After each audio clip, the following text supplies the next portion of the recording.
Chapter 580. Tiger's man couldn't help but pause. Originally, he wanted to leave some people behind in the dark. Although he believed that with just him and Beta Persei around, no matter how many people came, it would be difficult to get past them and reach the young master. But wouldn't it be better to leave one more person behind? But now that Yang Qindong added on, he finally calmed down. That's right. To be able to cause the security squad to be somewhat helpless, one could imagine the strength and combat strength of the enemy. If you want to leave someone behind without being discovered by them, that would be even more impossible. Tiger's man walked out of the headquarters with his head lowered. He called the captain of the first guard team, Chiu V. Captain Chiu, if the enemy appears again, can you go and destroy them?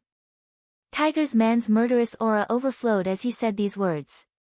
It was obvious that he was really angered by these killers who seemed to be everywhere. The enemies were difficult to deal with because they relied on the darkness and were very agile. Once they were discovered, those people would immediately retreat frantically. However, the guard team could only stay in place due to their duties. Naturally, they would suffer a little. However, Chou Wu immediately regained his confidence when he heard that they could chase after the enemy. He patted his chest and said like a soldier, "Who too, if you let us out, I guarantee that we can kill those shameful bastards until they cry for their parents. None of them will be left alive. Okay, then if the enemy appears to harass us later, you guys will chase after them and kill them. Remember, you must end the battle quickly. Also, send out the first guard team." Tiger's man was a little reluctant when he said this. When Chiu V heard that he could go out and kill the enemy, he was so happy that he was about to agree. But when he suddenly heard that he was going to send them all out, he couldn't help but be stunned. If we send them all out, who will be responsible for the safety of the sixth young master? That's exactly what the young master meant. He was worried that it would be dangerous if too few people went out, so he sent everyone out. Naturally, Beta Persei and I will be responsible for the safety here. If you're really worried, then go and come back quickly. This is a military order. Execute it. After saying this, Tiger's man turned around and walked towards the command center. He was worried that he would change his mind if he stayed any longer. Although he had never disobeyed Yang Qindong's orders, for some reason, he couldn't help but do it this time. Chiu V was left standing on the spot with a dumbfounded expression. With his intelligence, he quickly realized that this must be the sixth young master's plan to lure the snake out of its hole. When he recalled how the sixth young master had toyed with the security team, he couldn't help but say, with the sixth young master's ability, there shouldn't be anyone who can hurt him. But for safety's sake, I should finish this quickly and come back to support him. As if he had made a decision, Chiu V began to assemble the first security team. After a while, gunshots rang out from outside again, and then they went further and further away. In the command center, when gunshots rang out again, Tiger's man walked out of the door alone. Then, he held a triage bayonet in his hand and stood there like an ordinary guard. He knew very well that when masters fought, the ability of the gun in their hands was limited. Even at close range, the enemy would not give you any chance to shoot. Since that was the case, it was safer to just hold the bayonet. Beta Persei did not leave. He stood guard in the inner door of the command center and did not take anything. This was because his weapon was a pair of iron fists. In addition, he was tall and strong to begin with. At this time, he stood there like a door god. On the other hand, Yang Qindong did not seem to take what was happening outside seriously. He was still standing in front of the sand table, looking at the situation of both sides and imagining what the front line had become. 500 meters away from the command center, 10 black figures were slowly approaching. They were all dressed in black and walked in the dark. Their footsteps were extremely light, and their speed was very fast. Even the night vision goggles could not capture their figures. You sent them all out? Hee. This loyal duke is really young and full of vigor. He is very arrogant. A black-clothed man said, and the corners of his mouth revealed a creepy smile. That's right, he is indeed very arrogant. However, since he doesn't put us in his eyes, he can only suffer the consequences of his own actions. Brother Shen, this time, our names will go down in history. Another black-clothed man chuckled coldly. If the king of Jiaoji, Li, was here, he would definitely recognize that the person who spoke was his adopted son, Li Min, who was known as the top master in Jiaoji. As for the brother Shen he was talking about, it was naturally the messenger sent by Baiming, Shen Kuan. The situation at the front line was not satisfactory. The mercenaries suddenly turned around and attacked.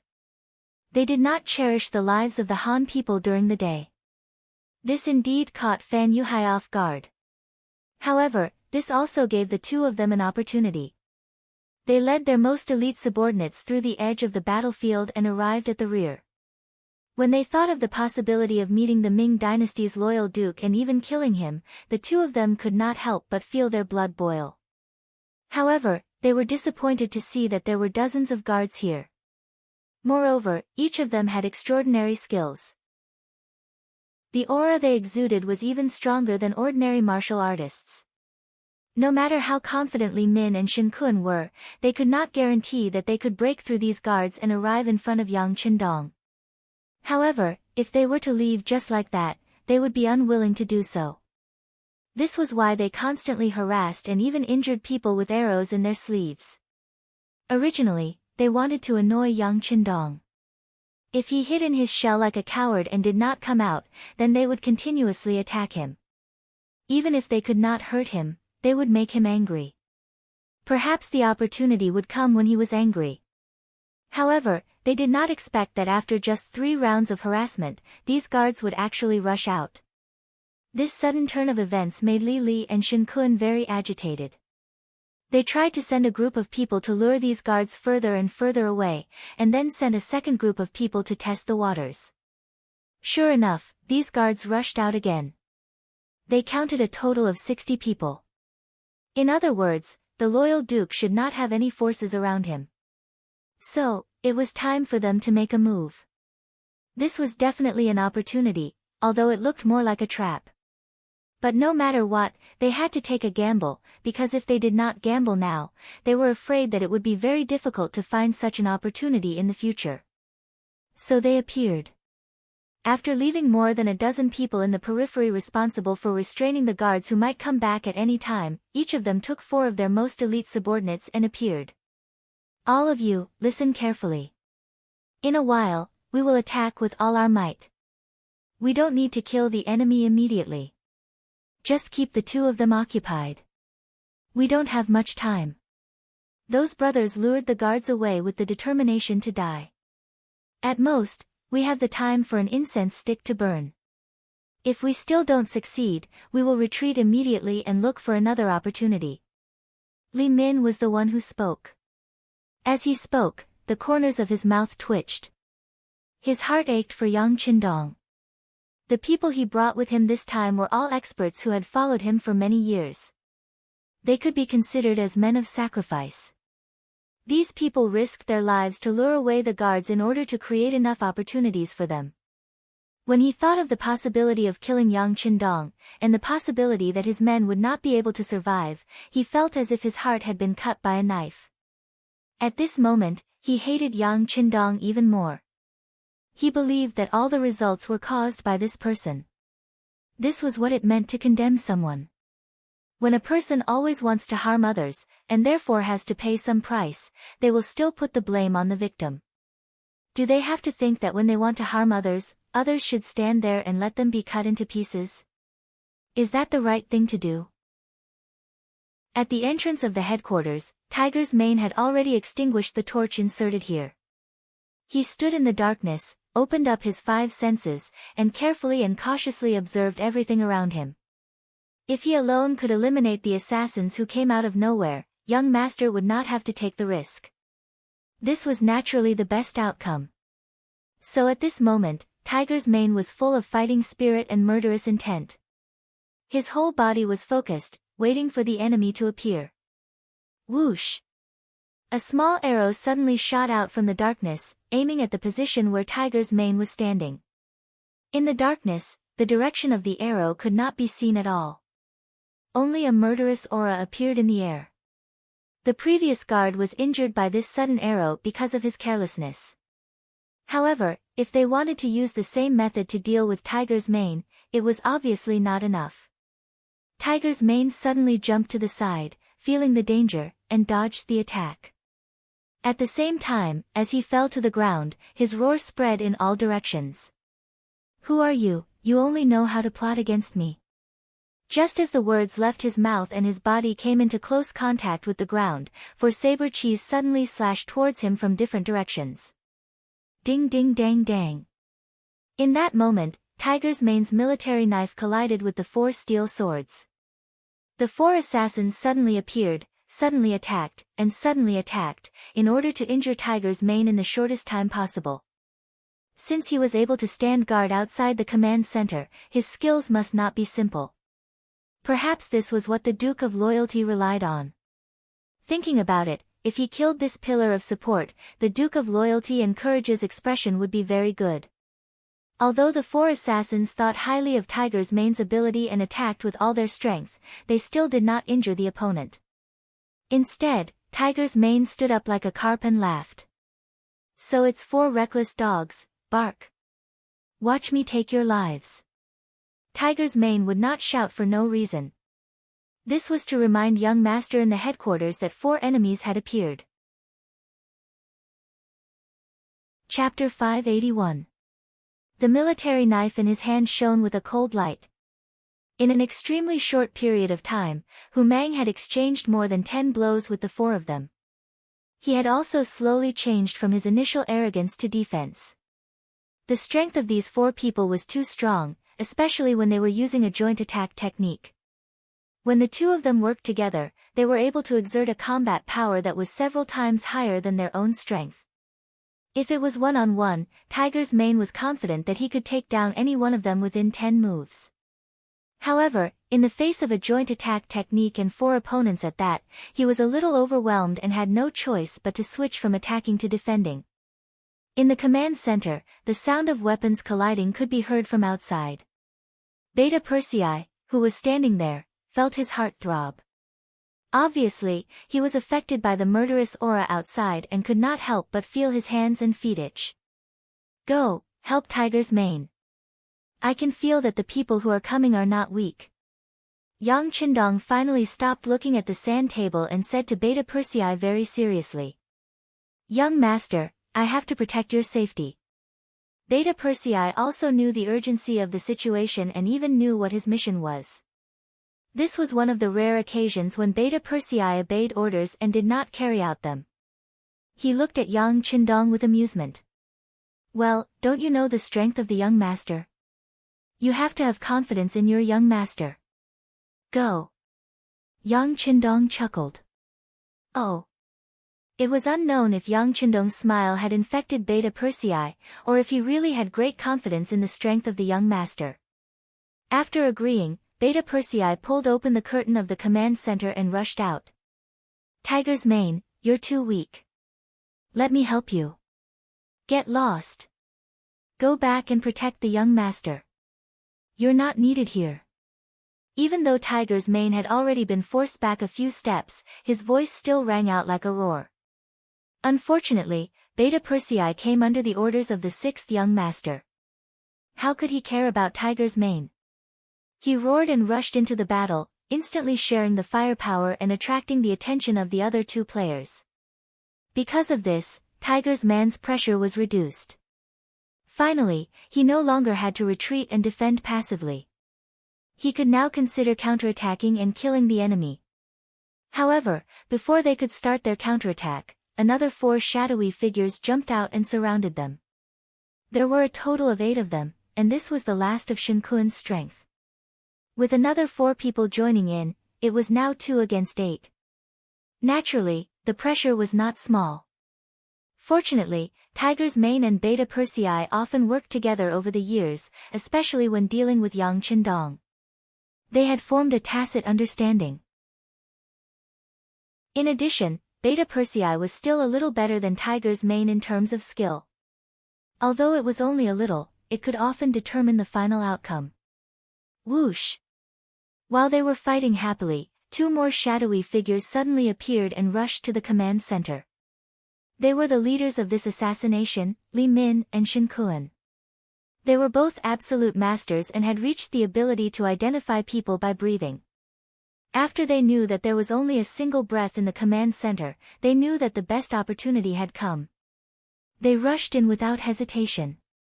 Unlike outside, there were a few kerosene lamps lit in the command center, making it as bright as day. Therefore, when Li Min and Shen Kun rushed in, they couldn't help but squint their eyes to adapt to the environment. When they saw that Yang Qindong was indeed the only one there, the two of them laughed mischievously.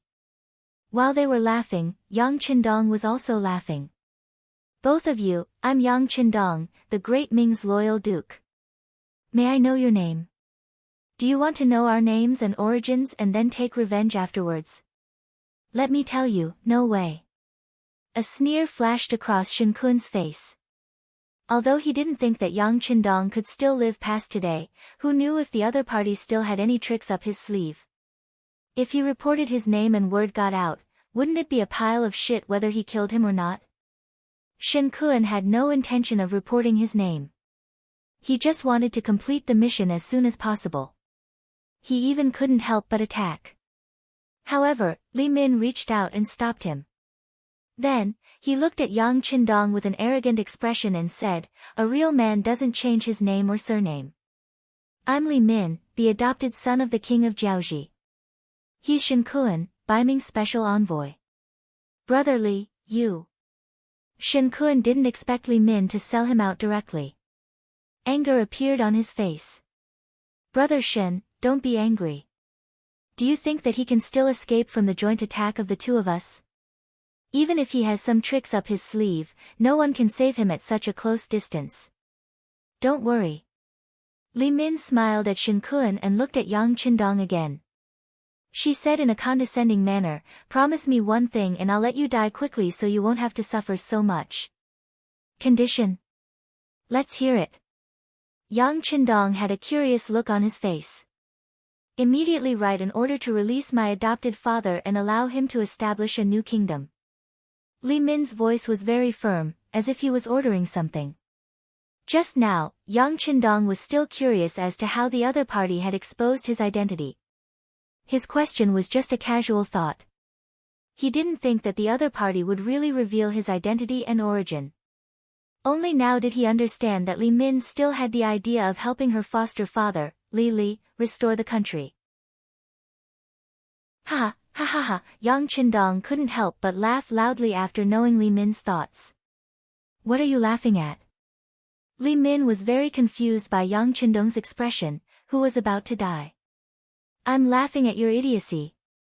Yang Qindong seemed to be holding back his laughter as he spoke. Then his expression suddenly turned serious, and he said in a questioning tone with a trace of pressure, "You're just an assassin who can't see the light of day. What right do you have to order me, a duke of the great Ming dynasty? Do you have the right?" With a loud shout, Li Min involuntarily took 3 steps back before coming to a stop. Then, her face was filled with anger and murderous intent. He was the #1 expert of the Jiaoji kingdom, but he actually took 3 steps back because of Li Min's angry shout. If this spread out, wouldn't he be laughed at by others? At this moment, his killing intent when he looked at Yang Qindong was even stronger. "Good, you dare to laugh at me. I hope you can still maintain this backbone and be so stubborn when I capture you." "Humph, bullshit expert. You only know how to talk. If you want to fight, then come." Yang Qindong's face didn't have the slightest trace of fear. If it wasn't because he wanted to know who wanted to deal with him, if it wasn't because he didn't want to be on the lookout for thieves every day, did these two people think they could meet him? Did they really think that he was some kind of powerful figure? Li Min was infuriated by Li Min's disdain. His gaze turned cold, and he opened his mouth to spit out the word, "kill." Another person was even faster than him and rushed towards Yang Qindong. He was Shen Kun. Since his identity had been exposed, he had to kill Yang Qindong today. Otherwise, he was afraid that he would bring an unimaginable disaster to Baiming. A cold light flashed, and a sword light went straight for Li Min's throat. As expected of the nickname of the 13 Swords, Shen Kun used a killing move as soon as he attacked. He didn't have the intention to hold Li Min hostage. The sword light swept over. If he really succeeded, then Li Min's life would be gone forever. Yang Qindong calmly looked at the scene. He calculated the distance between the tip of the sword and his throat in his mind. At this time, he could use at least 3 ways to avoid the attack. However, he didn't do so. He wanted to see how powerful his opponent was. He wanted to find a way to stimulate the qi in his body so that it could be used and played better. It was often the easiest to break through between life and death. Clang! A blade light suddenly appeared and blocked the advance of the long sword, forcing it to stop half a meter in front of Yang Qindong. F***ck, Yang Qindong was thinking of using the battle of life and death to sharpen and stimulate himself. He didn't expect that someone would come out of nowhere and disrupt his steps. He couldn't help but feel very depressed. The person who attacked was naturally Li Min. With a horizontal strike of her blade, she blocked the attack of the longsword. However, because of this, anger appeared on Shen Kun's face. Li Min, why did you stop me? Wait a minute. I haven't asked him to write the military order yet. He can't die. Li Min shook his head. Although he said that he wanted to negotiate, his face was very firm. You. Shen Kun wanted to scold him for being an idiot. However, considering that he was no match for him, he could only snort coldly and stand aside. From the looks of it, it was clear that Li Min was going to take control of the situation. Just now when he attacked, Yang Qindong stood there like a fool and didn't move at all. This gave the 2 killers incomparable confidence. This Yang Qindong was really a scholar who couldn't even trust a chicken. Li Min naturally saw Yang Qindong's performance just now. Now she was very confident. She looked at Yang Qindong with a look of charity and said, I said, write the military order immediately. Otherwise, not only will you die, but you will also die very miserably. TSK, as if you won't kill me if I write it. Yang Qindong snorted and looked very clear. Duke of Loyalty, you have to know that there are several kinds of death. One kind is called living a life worse than death. I don't know if you want to have a taste of it. Li Min threatened again.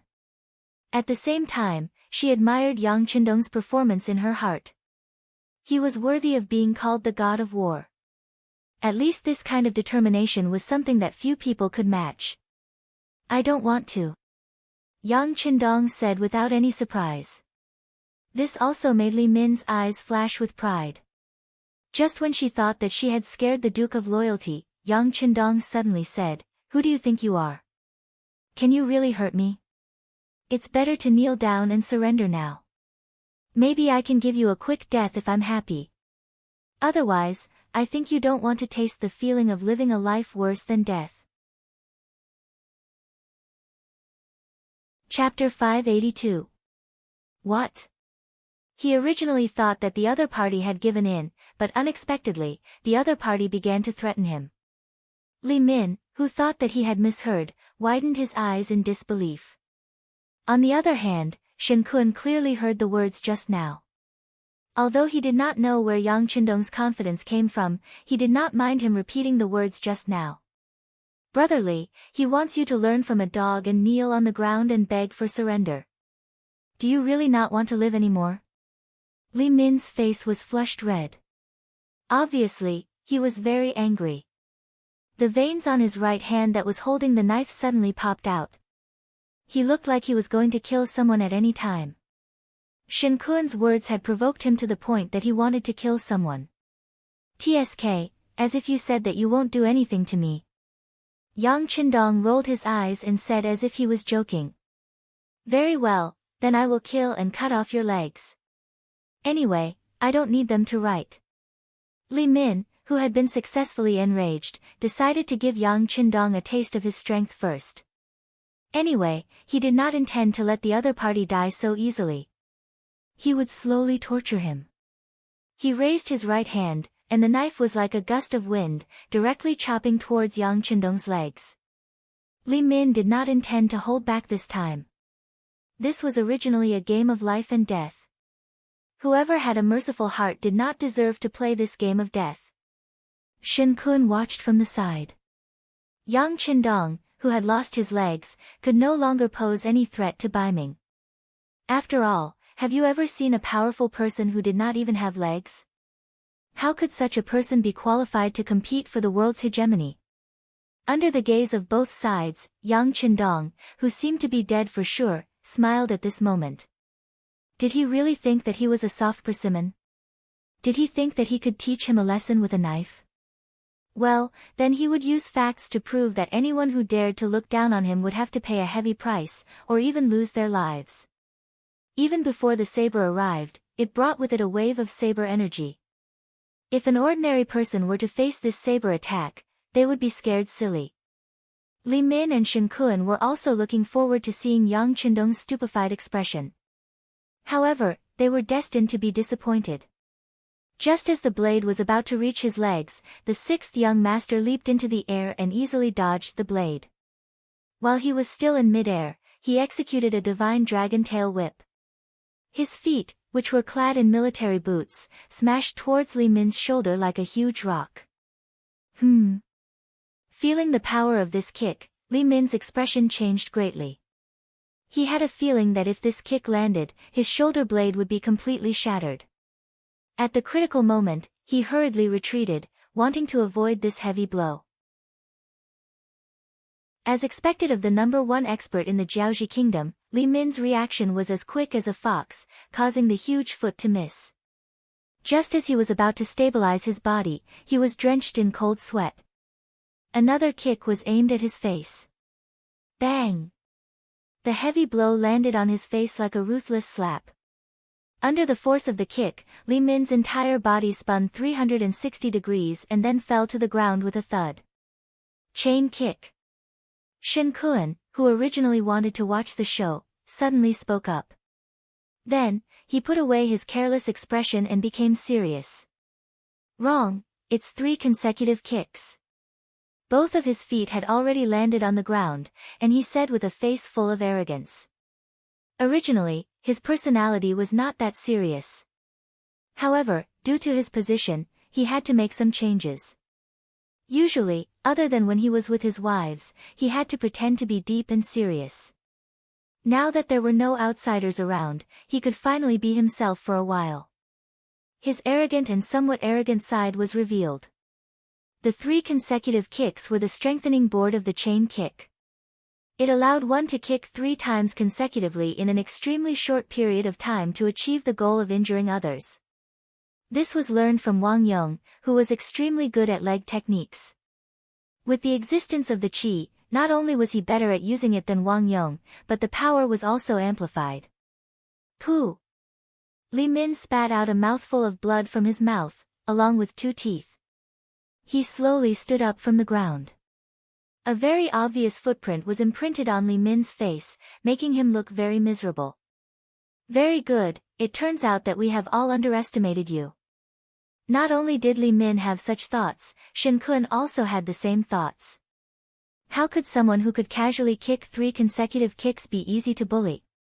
However, he was very curious. When did this person learn martial arts?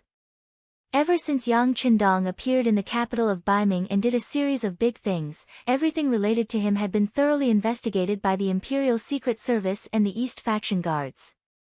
However, no matter how he looked at it, this person did not have the time to learn martial arts. It was precisely because the information provided was too comprehensive that they never thought that Yang Qindong knew martial arts. Of course, this was also the result of Baiming not communicating with the Southern Ming Empire. Otherwise, if you asked Guaning and the other generals of the Southern Ming Empire, they would immediately give you a clear attitude. Although the fact that Yang Qindong knew martial arts was somewhat out of Shen Kun's expectations, he immediately understood everything. He could not help but coldly say, "So that's how it is. The reason why you dared to wait for us here alone is because of your martial arts." Bingo, your answer is correct. It seems that you are not stupid. However, don't your superiors know that if you failed to assassinate me, would Bai Ming be able to withstand my anger? Yang Qindong gave Shen Kun a, "You are considered smart" expression, then asked a question that the other party could not answer. Humph.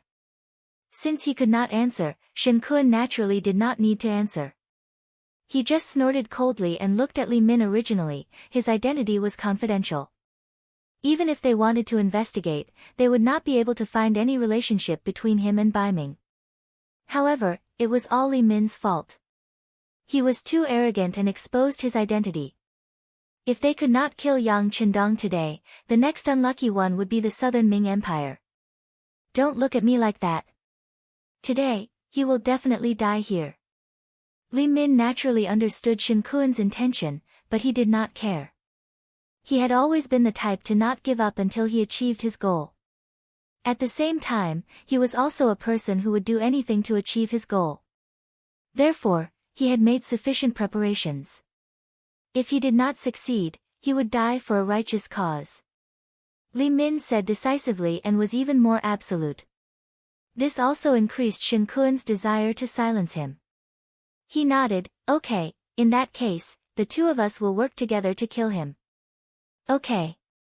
This time, Li Min did not refuse arrogantly. Firstly, there was not much time left for them.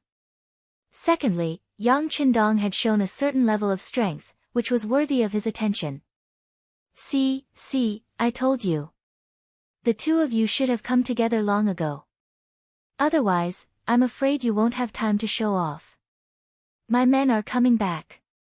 Yang Qindong was not the slightest bit afraid of the two of them working together. On the contrary, he was full of fighting spirit. In the past, when he fought with the guards, he had to leave some leeway and could only give them some minor injuries.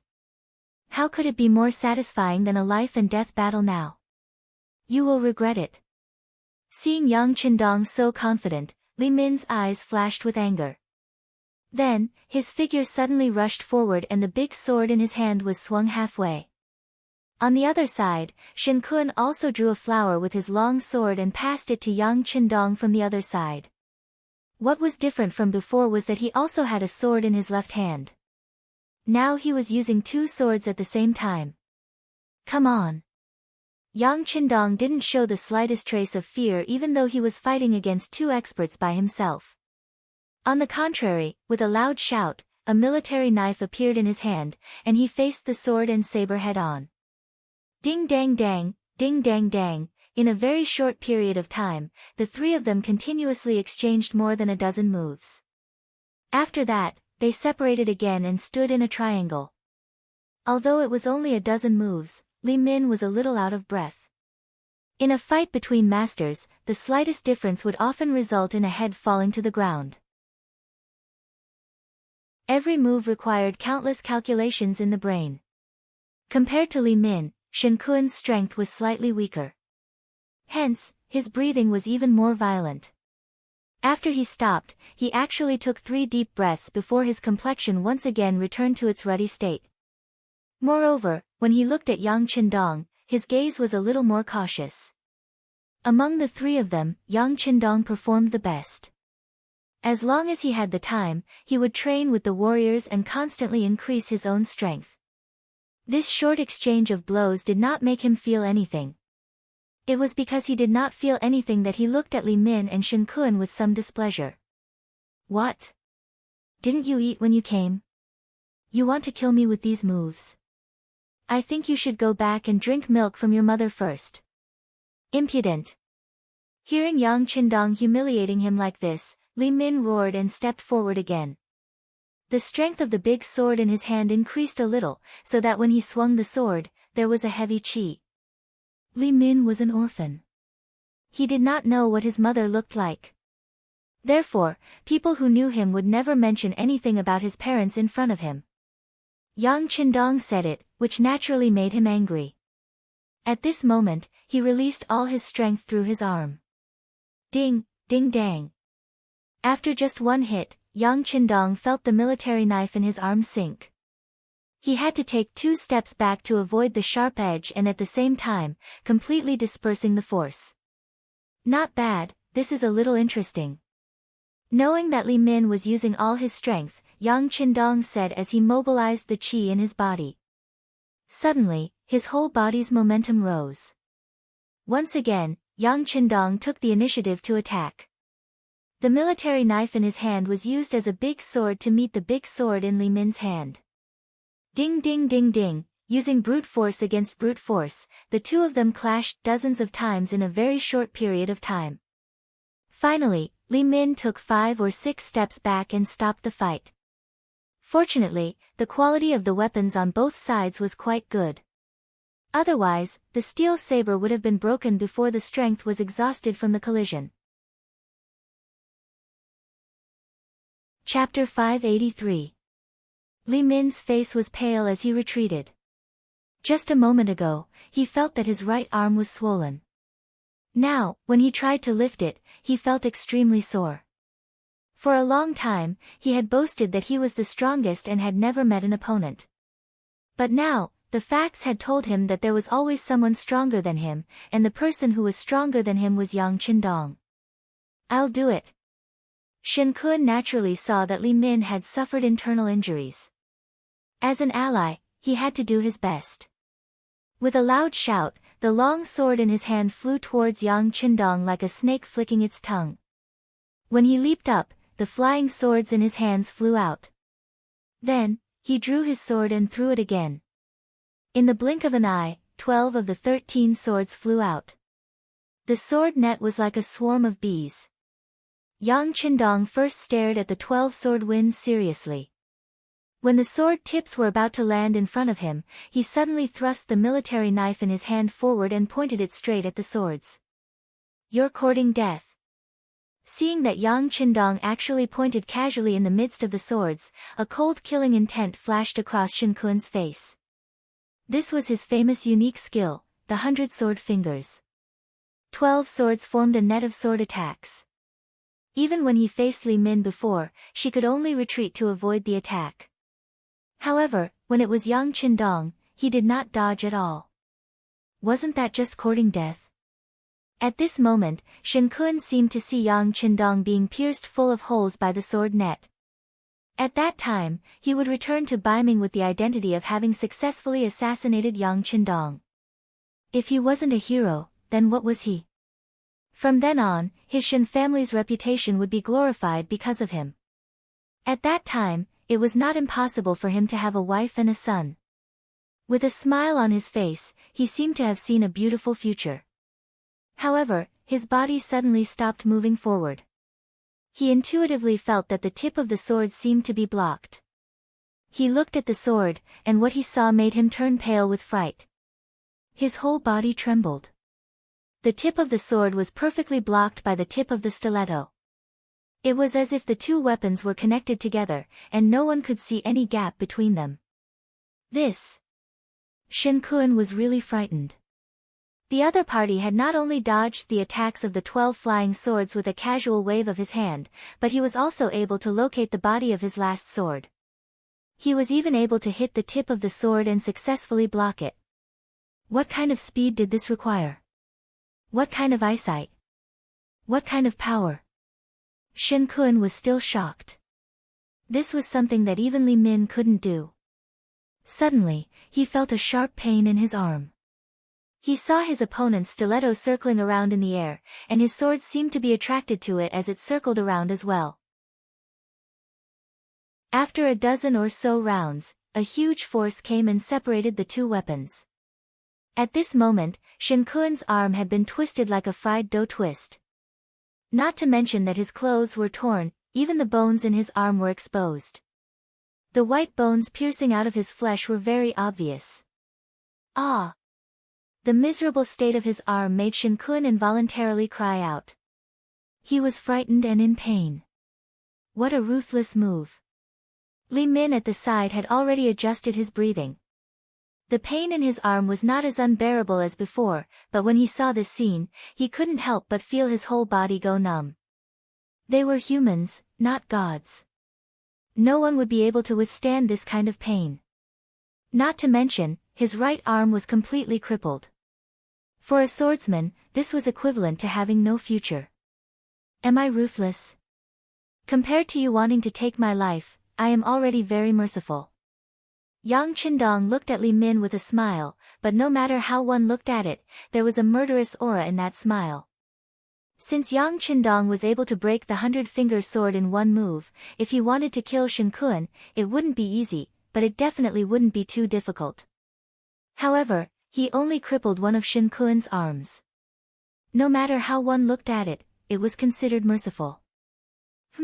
Don't think that you are really powerful and invincible. I don't believe that no matter how powerful you are, you can't be more powerful than explosives. He seemed to know that he was no match for Yang Qindong in terms of strength. At least, it wouldn't be easy for him to kill Shen Kun. Moreover, the scene of the knife versus the military knife just now had already shown him the true strength of Yang Qindong. Since he couldn't win in terms of strength, he would use his ultimate move. This was also Li Min's trump card. As soon as Li Min's voice fell, he tore open the night-traveling clothes in front of him, revealing his chest that was covered in explosives. The explosives were prepared by Fan Yuhai, and Li Min had agreed to it. What he pursued was to succeed or die trying. If he couldn't kill Yang Qindong, then he would just perish together with him. The explosives on his body might not be as powerful as the ones in the warehouse or the military factory, but if they were ignited, it should be no problem to blow up the command center. Yang Qindong's body trembled, then he shook his head and said slowly, "In order to kill me, you really put in a lot of effort. How is it? Do you know fear now?" After revealing his trump card, Li Min's face became ferocious, and at this moment, he also became crazy, as if he was already a winner. "Not bad, it looks very powerful, but in this way, aren't you going to die? Your adoptive father won't be able to restore his country. Is this also your goal? Okay, you don't have to persuade me. Let me tell you, no matter what you say, this time I will definitely die. As for the restoration of the country, as long as you die, General Fan will definitely find a way to save my godfather. Then, who can stop them?" At this time, Li Min was completely a lunatic. She laughed wildly, not showing the slightest bit of fear because she was about to die. After listening to Li Min's words, Yang Qindong nodded thoughtfully. "Sure enough, your backer is Fan Yuhai. Not bad, no matter what, I know who wants to kill me. Since that's the case, then come, let's see if you can really blow me up." Shen Kun was sent by Baiming, so it was needless to say who his backer was. As for Li Min, was this his own action, or was there someone supporting him behind the scenes? Now that he had brought up the name of General Fan, the problem was naturally clear. Since the details of both of them were clear, it was time to end the battle. Although this kind of close combat for Yang Qindong could better use his qi and improve his combat power. But since he had a large warehouse in his hand, why would he stupidly use a cold weapon to fight?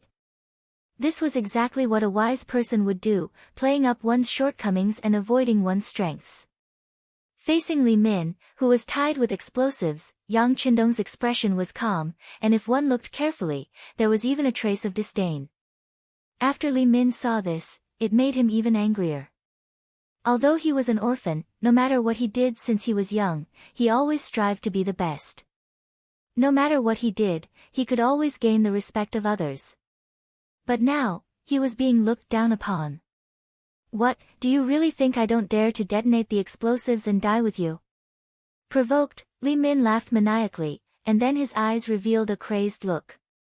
He pulled the fuse on his body with his arm. Sizzle, green smoke rose, indicating that the gunpowder had been ignited and was about to explode. "Ha ha ha, bold and loyal, so what? You're going to die here, just like a nobody like me.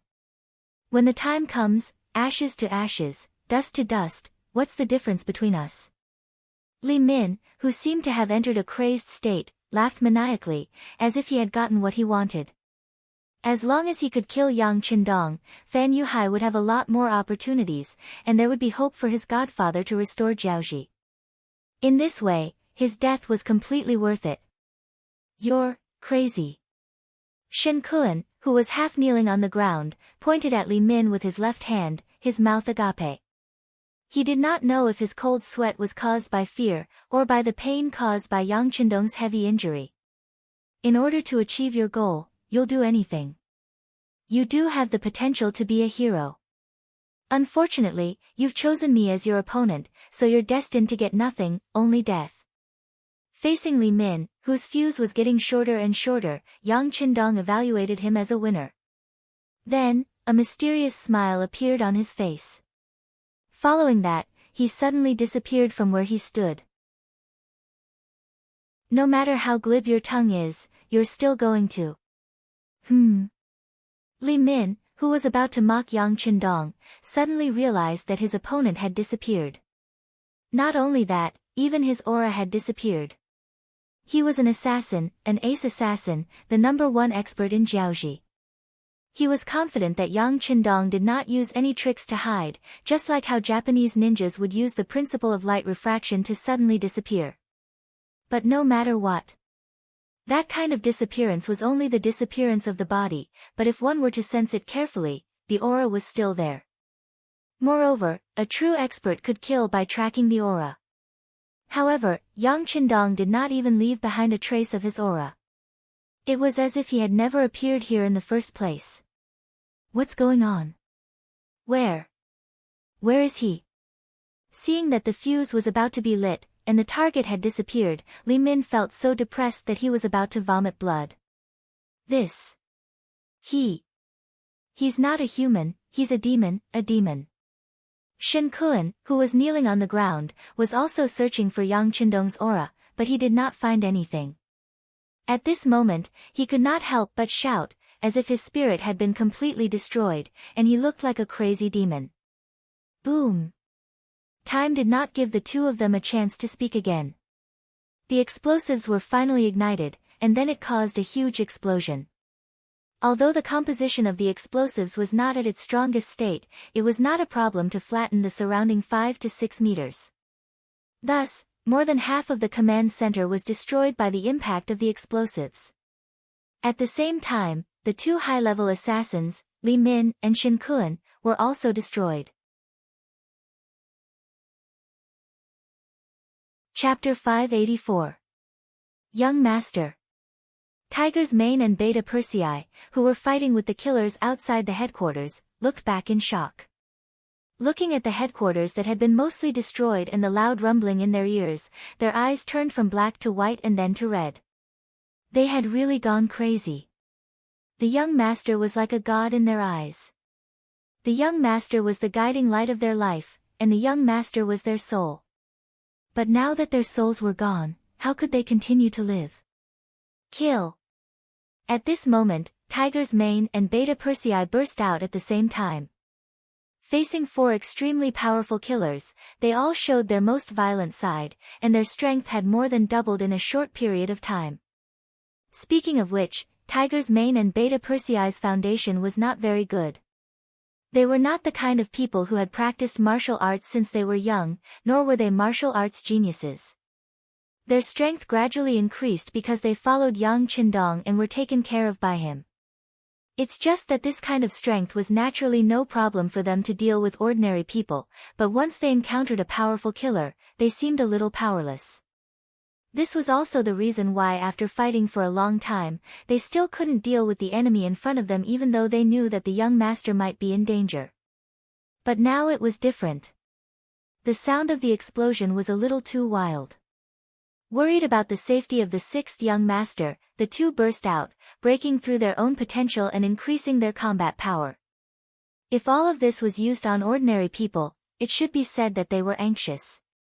When people are anxious, they will have no scruples and their lethality will increase a lot. Originally, they were evenly matched, but now they suddenly burst out, and it was the kind of attack that only killed the enemy and did not defend. Soon, the 8 killers that the two were facing fell straight to the ground and died. Of course, Tiger's Mane and Beta Persei also had a few more wounds on their bodies. However, the two of them completely ignored it and rushed straight to the command center not far behind them. They wanted to find Yang Qindong. They firmly believed that the young master would be fine. Of course, Yang Qindong would be fine. At the last moment, he entered the big warehouse. It was also the first time he had thought about it. Not only did the warehouse contain hundreds of years of advanced weapons and knowledge, it was also a safe haven. No matter how chaotic the outside world was, this place was as peaceful as ever. After the aftermath of the explosion, Yang Qindong walked out of the big warehouse. He touched the light-colored pentagram on his arm and couldn't help but feel a myriad of emotions. What kind of fortuitous encounter did he get to own Datsang? With such a good thing in his hands, shouldn't he do something? Otherwise, wouldn't he be letting down this pentagram and Datsang's love for him? Young master, young master. Tiger's mane and Beta Persei's voices kept ringing. Yang Qindong suppressed the matter of Datsang in the bottom of his heart and walked out with a smile. What are you shouting for? Young master is fine. Look at you, it's better for men not to cry. It doesn't look good. That's right. At this moment, Hu Mang and Second Yang had snot and tears running down their faces.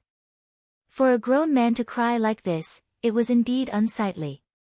When the two saw that Yang Qindong was fine, they couldn't help but rush over in surprise.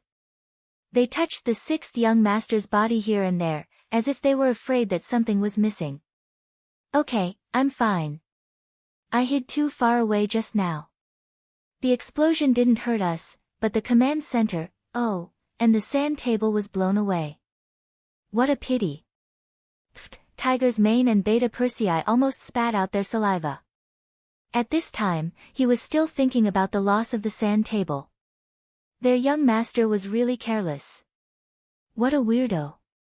Li Min and Shen Kun were dead, and not even their bones were left. After dealing with these two experts, it didn't take long for the first and second guard teams to withdraw.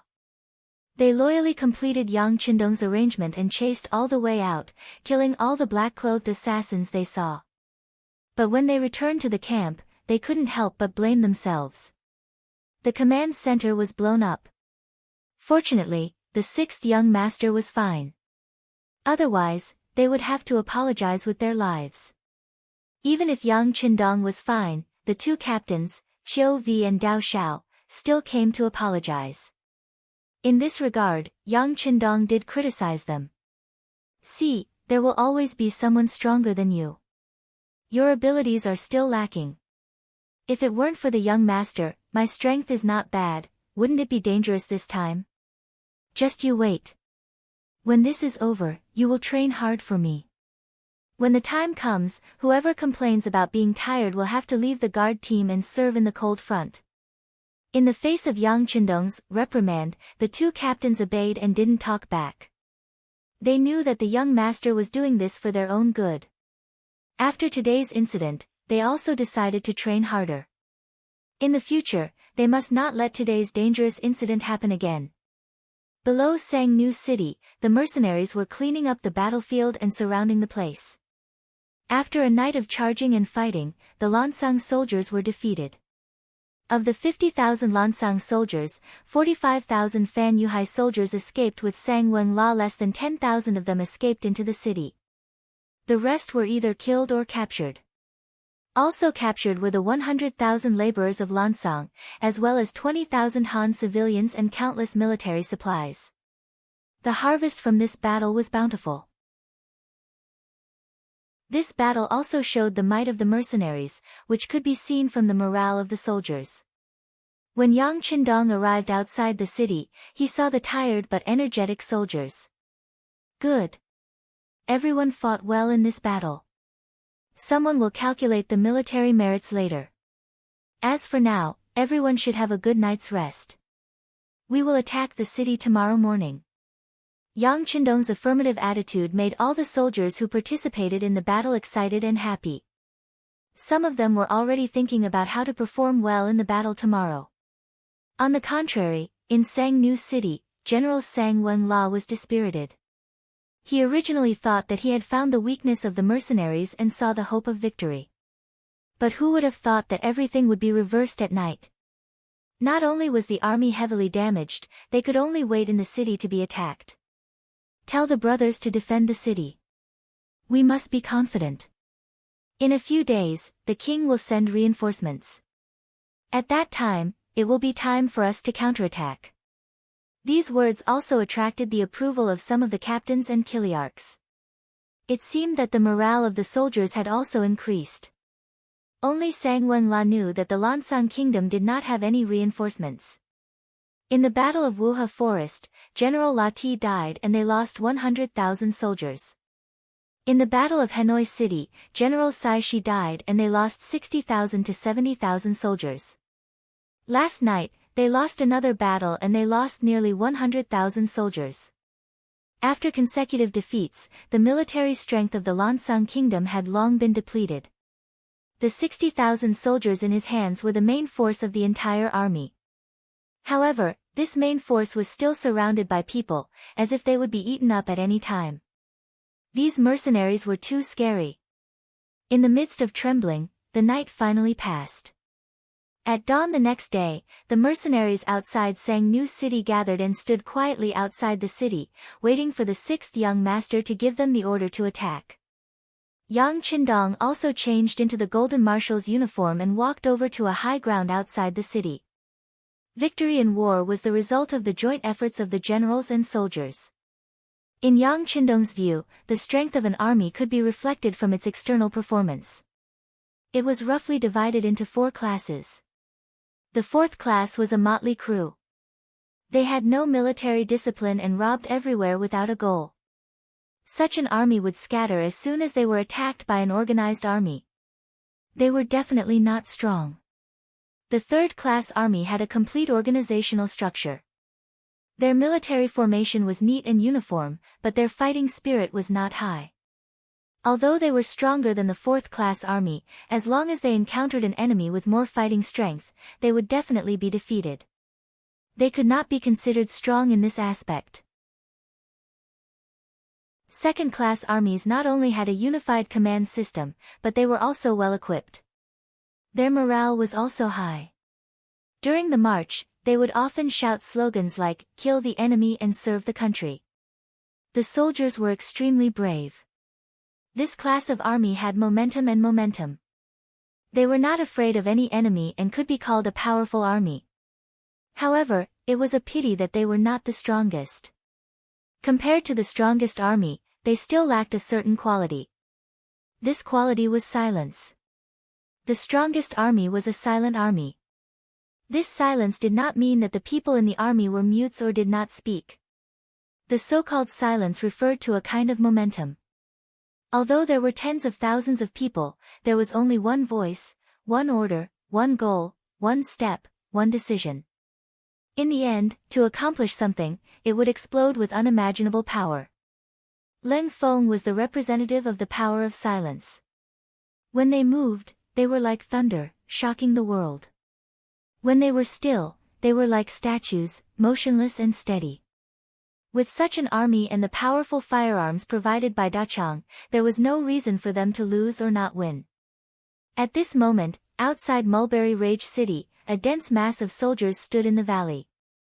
They had different appearances, different military ranks, came from different places, and had different preferences, but they were all gathered in the same place, listening to the same voice, looking in the same direction. Not a single sparrow could be heard. This was the true meaning of silence, the most important quality of an army. This was a first-rate army. Such an army was invincible and invincible. In comparison, the army led by Sang Wenla could not even be considered a second-class army. It was only a third-class army. Coupled with the defeat, the morale of the army had plummeted. There was no longer any possibility of stopping their advance. "I order," Yang Qindong's heroic voice shouted, "Attack!" Chapter 585. Boom boom boom. As soon as he finished speaking, the 100mm mortars roared angrily. The shells flew out from the barrels and drew a beautiful arc in the sky as they blasted towards Sangnu City. At the same time, 5 rocket launchers whizzed towards the East City Gate. The seemingly sturdy East City Gate was instantly destroyed, revealing the figures of the Lansang soldiers guarding behind the gate. "Charge!" The 2 regiments of the Cold Vanguard, the 20 battalions of the auxiliary troops, and the 30,000 Vietnamese mercenaries roared out in unison. Under the earth-shattering artillery barrage, countless brave soldiers charged forward, their momentum shaking the heavens, and no one could stop them. With a plop, he fell onto the city tower. Sang Wen-La's eyes were filled with despair. It's over, it's all over, even the general had lost his confidence in victory. The soldiers below were even more intimidated by this momentum. The only thing they could do was to run around like headless flies and throw the weapons in their hands to the ground and surrender. The Lansang kingdom had already used up all their strength in the Battle of Hanoi City. They had used all the fireproof guns and iron shields that they hurriedly produced. Although they had caused quite a bit of damage to the mercenaries, they had still lost in the end. It was also from that moment onwards that this kingdom was destined to walk down the path of defeat. The East City Gate was breached and countless mercenaries rushed into the city. What made them depressed was that they could not even put up a decent resistance. The city had changed hands and they had won. In the end, the enemy's general, Sang Wen-La, who was surrounded on the East City Tower, had no choice but to surrender with his subordinates. At this time, who would dare to resist the mercenaries? 6th Young Master, Sang Nu City has been conquered. Sang Wen-La has surrendered and been captured. In the afternoon, the 2 regimental commanders of Ling Feng came to Yang Qindong to report the results of the battle. A city guarded by 60,000 soldiers only lasted for a few hours before it was breached and wiped out. It was not slow at all. Very good. The 2nd Regiment will stay behind to clean up the battlefield and tally the spoils. The 3rd Regiment will head towards Wanxiang City. Yang Qindong nodded his head in satisfaction. With the surrender and destruction of the Sang Walla tribe, the entrance to the Lan Sung kingdom was wide open. It was time to go straight to the center of the army. The bicycles were all transferred to the 3rd Regiment. Wu Sheng led the regiment of Cold Front straight to Wanxiang City with a face full of excitement. They would definitely create another glorious era. At this moment, Wanxiang City had yet to receive news of their defeat at the front line. As the capital of the country, it was still bustling with life, giving people the feeling that it was in a flourishing age. Any smart person would be able to feel a shadow looming over them under this flourishing age. It was like a huge beast that could devour people, opening its terrifying mouth at any time. In fact, the person who caused this shadow to appear was the representative of the civil officials, Imperial Preceptor Long Qi. After receiving the 2 million taels of silver from Yunk, Long Qi was already prepared to become a big merchant and live a comfortable life for the rest of his life. Right now, there was only one thing on his mind, which was to destroy the Lan Sung kingdom's regime. Only in this way could he become a rich man.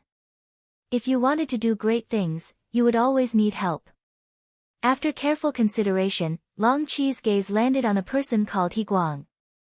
He Guang, the vice-captain of the Lan Sung kingdom's royal guards, was a rather capable general. It was because of his impressive abilities that he was not tolerated by others. This attracted the suppression of the captain of the royal guards, Mo Da. And this suppression lasted for 10 years. Mo Da only relied on the fact that he had an elder sister who was the king's favorite concubine. Relying on this nepotism, he had always been arrogant. Sometimes, he even dared to offend the imperial preceptor, Long Qi, and nothing happened to him. Perhaps it was because Mo Da had enemies everywhere that his ability to not unite with the other officials was valued by King Piasai. After all, as a force to protect his safety, he could not be used by others. Mo Da was incomparably arrogant. Working under such a person, he naturally did things carefully. But this was not enough. As the saying goes, if you want to condemn someone, you can always find a reason to do so.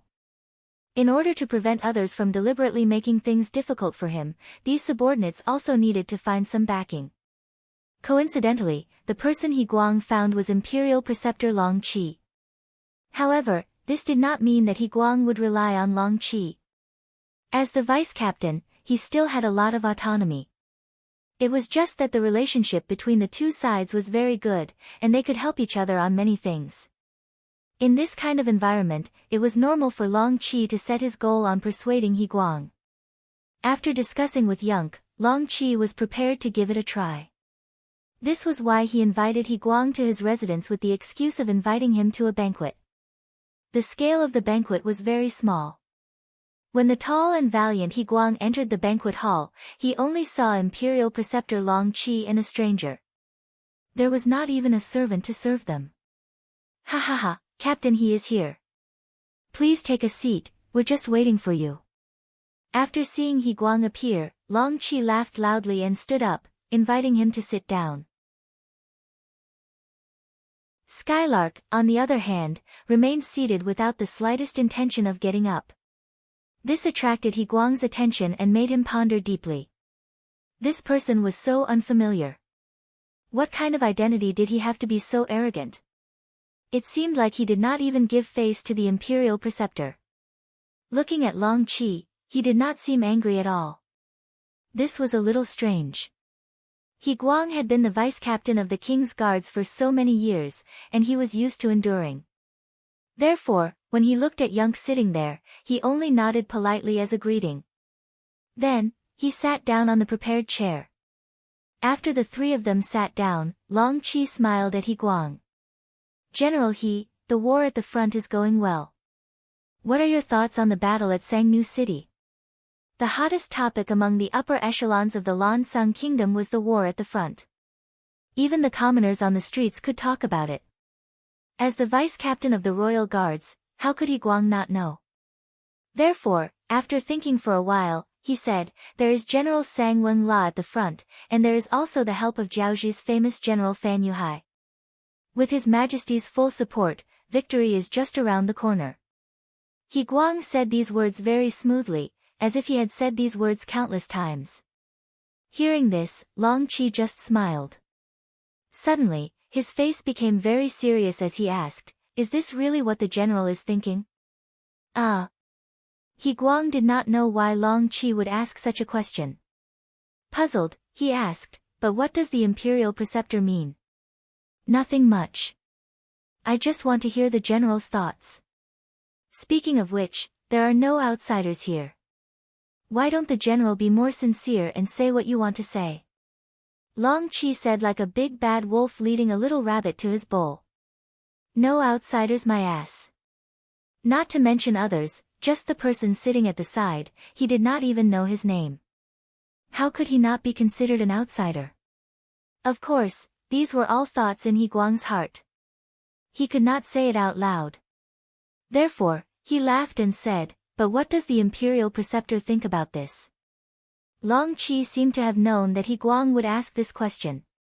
He said with a serious face, "Our army will lose." "Oh. What?" He Guang originally thought that the other party would say some high-sounding words like he did, but he did not expect such an answer. This was completely out of his expectations, and it also made He Guang stunned on the spot. His mouth was wide open, and it seemed like it was more than enough to stuff an egg into it. "What? General He, did you not hear me clearly? The Imperial Preceptor said that our army will lose. It won't be long before the news of our defeat reaches the capital. I'm afraid that at that time, the Lansang Kingdom will not be safe." Long Qi had a compassionate look on his face, as though he was an eminent monk who had attained the Tao. How is this possible? He Guang was really shocked.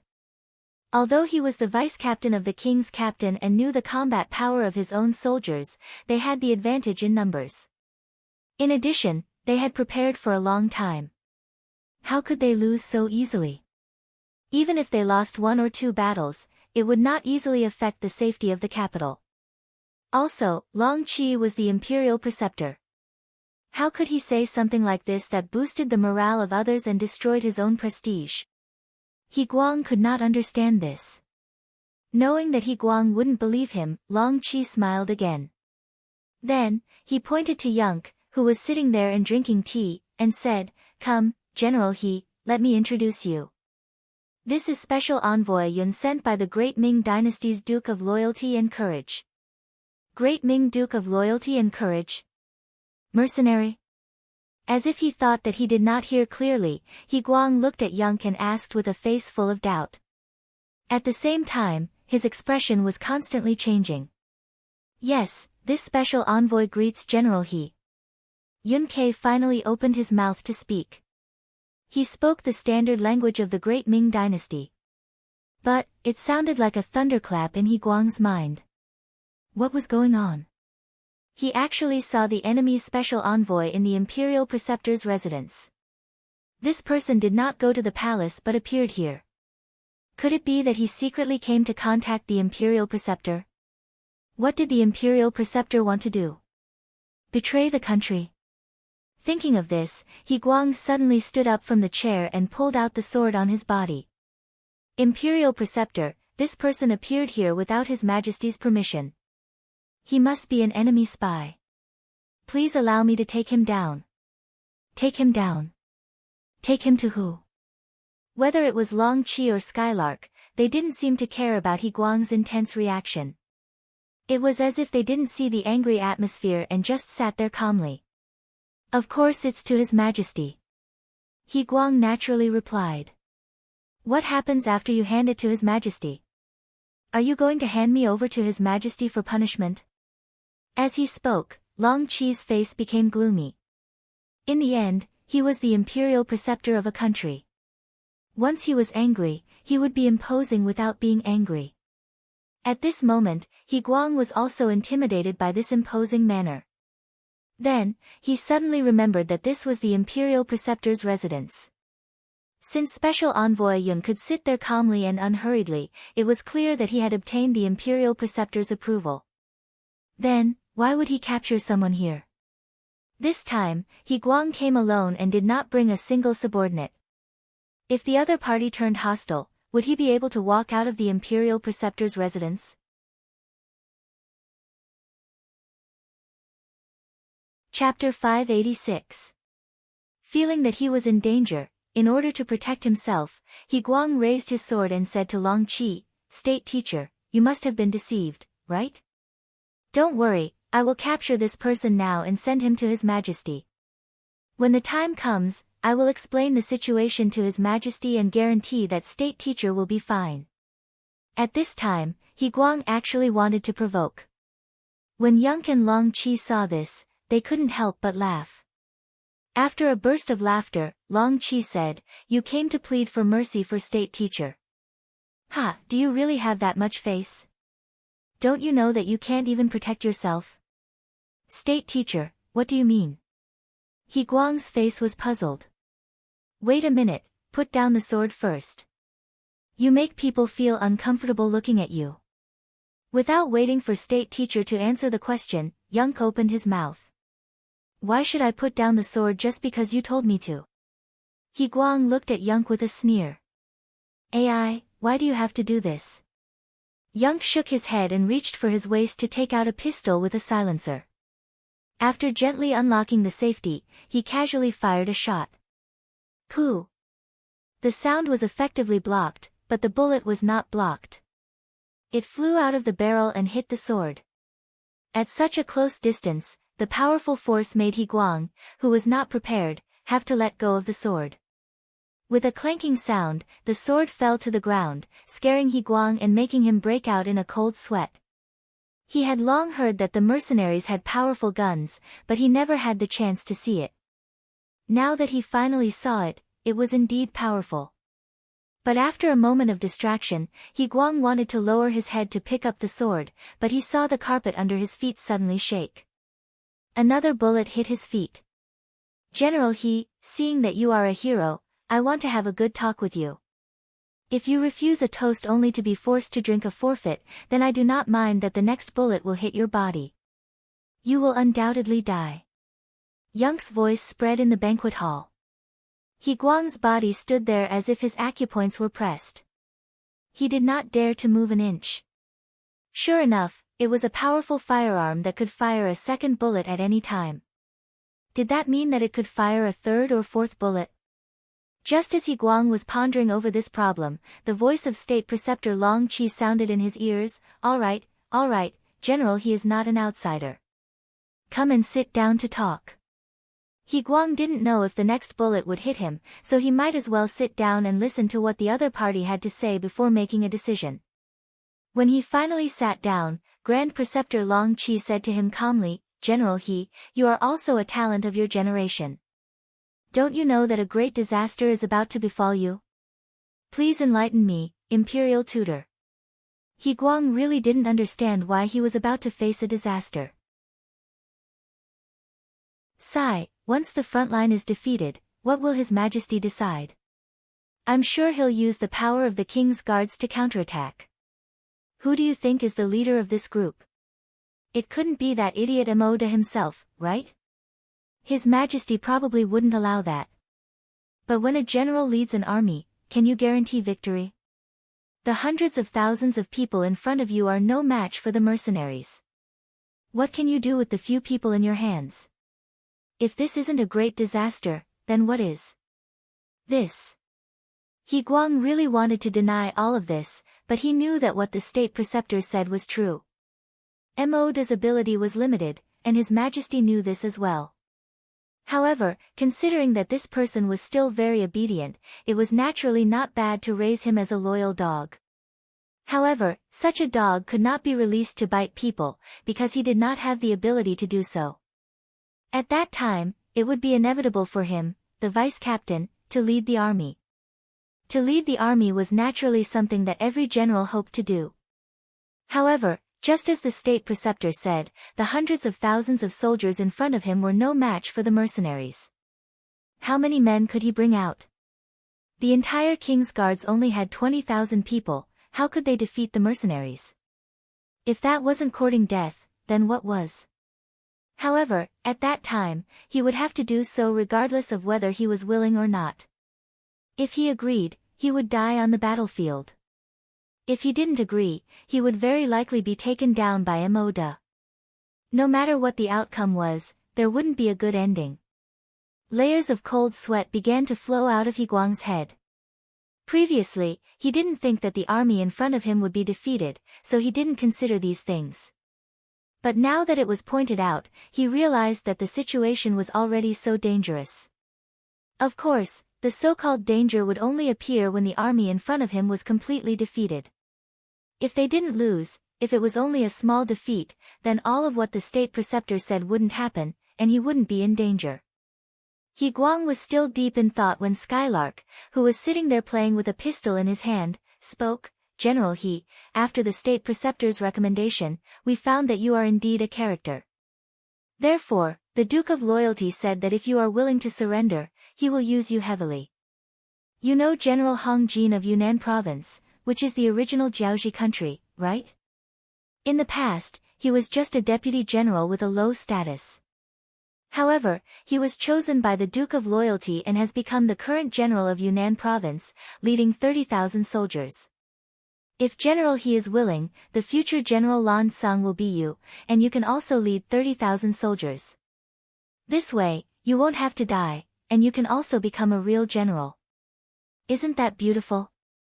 He Guang knew about Hong Jin's matter. Although some people were afraid that he was a traitor, who knew how many people envied him in private. At least because of this person, the Hong family didn't suffer heavy losses. Not only that, but Hong Jin's status also rose. It was said that the Duke of Loyalty gave him an annual salary of 100,000 taels of silver. Who knew how many people envied him? It should be explained here that Yang Qindong implemented a high salary policy to raise honest people. Once someone was appointed, they would enjoy a high annual salary. It was to ensure that the person appointed could live a good life, or at least not have to worry about living. Moreover, once they reached a certain age and needed to retire, they would receive a large monthly salary, which was called a pension.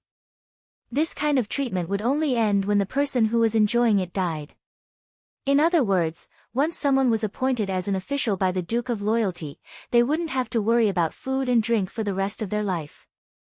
Of course, if someone was still dissatisfied and wanted to be corrupt, then sorry, once it was found out, the punishment would be quite severe. There were already clear rules that anyone who was found to be corrupt over 10,000 taels of silver would be killed without mercy. No matter what kind of achievements they had in the past, the result would be the same. The Duke of Loyalty said that merits couldn't offset demerits. After all, they didn't have to worry about food and drink, and even arranged for their old age. If they were still dissatisfied, then they deserved to be killed. Back to the main topic, He Guang was one of the people who envied Hung Jin in private. Not only did he envy Hung Jin's ability to lead troops and become a true general, but he also envied Hung Jin's treatment. For example, he was the vice-captain of the king's guards and could be considered a fourth-ranked general. However, in reality, his monthly salary was only 80 taels of silver, which was less than 1,000 taels of silver a year. Although it wasn't a problem to support a family, it was just a casual life. He didn't have the ability to do anything else, and even if he wanted to be more comfortable, he couldn't do it. Now that his role model was in front of him, and his treatment was 100 times better than his own, and his power was also much greater. At this moment, it was impossible to say that he wasn't moved at all. Although he wasn't a greedy person, or else Yunk wouldn't have talked to him in this way, who would refuse a better life? At this moment, He Guang became a lot more silent and had a hesitant appearance. General, he doesn't need to answer so early. How about this, you can go back first and think about it carefully. If the front lines are really defeated and you are sent out as a general, then it won't be too late to make a decision at that time. Yunk didn't seem to be in a hurry to force He Guang to answer, and instead said very generously, "Let me go." He Guang was also shocked at this moment. He didn't agree to anything, and on the contrary, he knew about Yunk's existence. Wasn't the other party afraid that he would sell him out and come back with troops to capture him? As if he saw through He Guang's thoughts, Yunk laughed and said, "General, he is a smart person, how can you do something stupid? Besides, even if you really hand me over to your king, what benefits will you get? There is still Maud above you, so you won't be able to stand out. On the other hand, if you sell me out, will the loyal guild forgive you? You have to know that we have a lot of these guns in the mercenary army. If we casually use one on someone, I guarantee that you will be completely dead, and no one will even know who did it." After tempting and threatening, Yunk waved his hand. "Okay, General, he can leave." I'm really leaving." Slowly standing up, He Guang decided to leave first. There were some things that he needed to think about carefully. Standing up, He Guang prepared to leave with large strides, but Yunk's voice suddenly sounded behind him, "Wait. Sure enough, he still isn't going to let me go." He Guang sighed and slowly turned around. "Take your sword with you. Also, don't look like you have lost your soul. Anyone who sees you will have doubts." Yunk pointed at the sword on the ground and said very casually, "Oh." He Guang's heart that had been raised up finally calmed down. He picked up the sword and bowed, then turned around and left. He Guang really left, leaving behind State Teacher Long Qi, who asked with lingering fear, "Special Envoy Yun, he really won't tell on us? Why don't we leave now?" State Teacher, don't worry. As long as he isn't stupid, he won't tell on us. There is no need for us to leave. Does State Teacher really think that I am the only one who came to Wanxiang City?" Yunk laughed very confidently.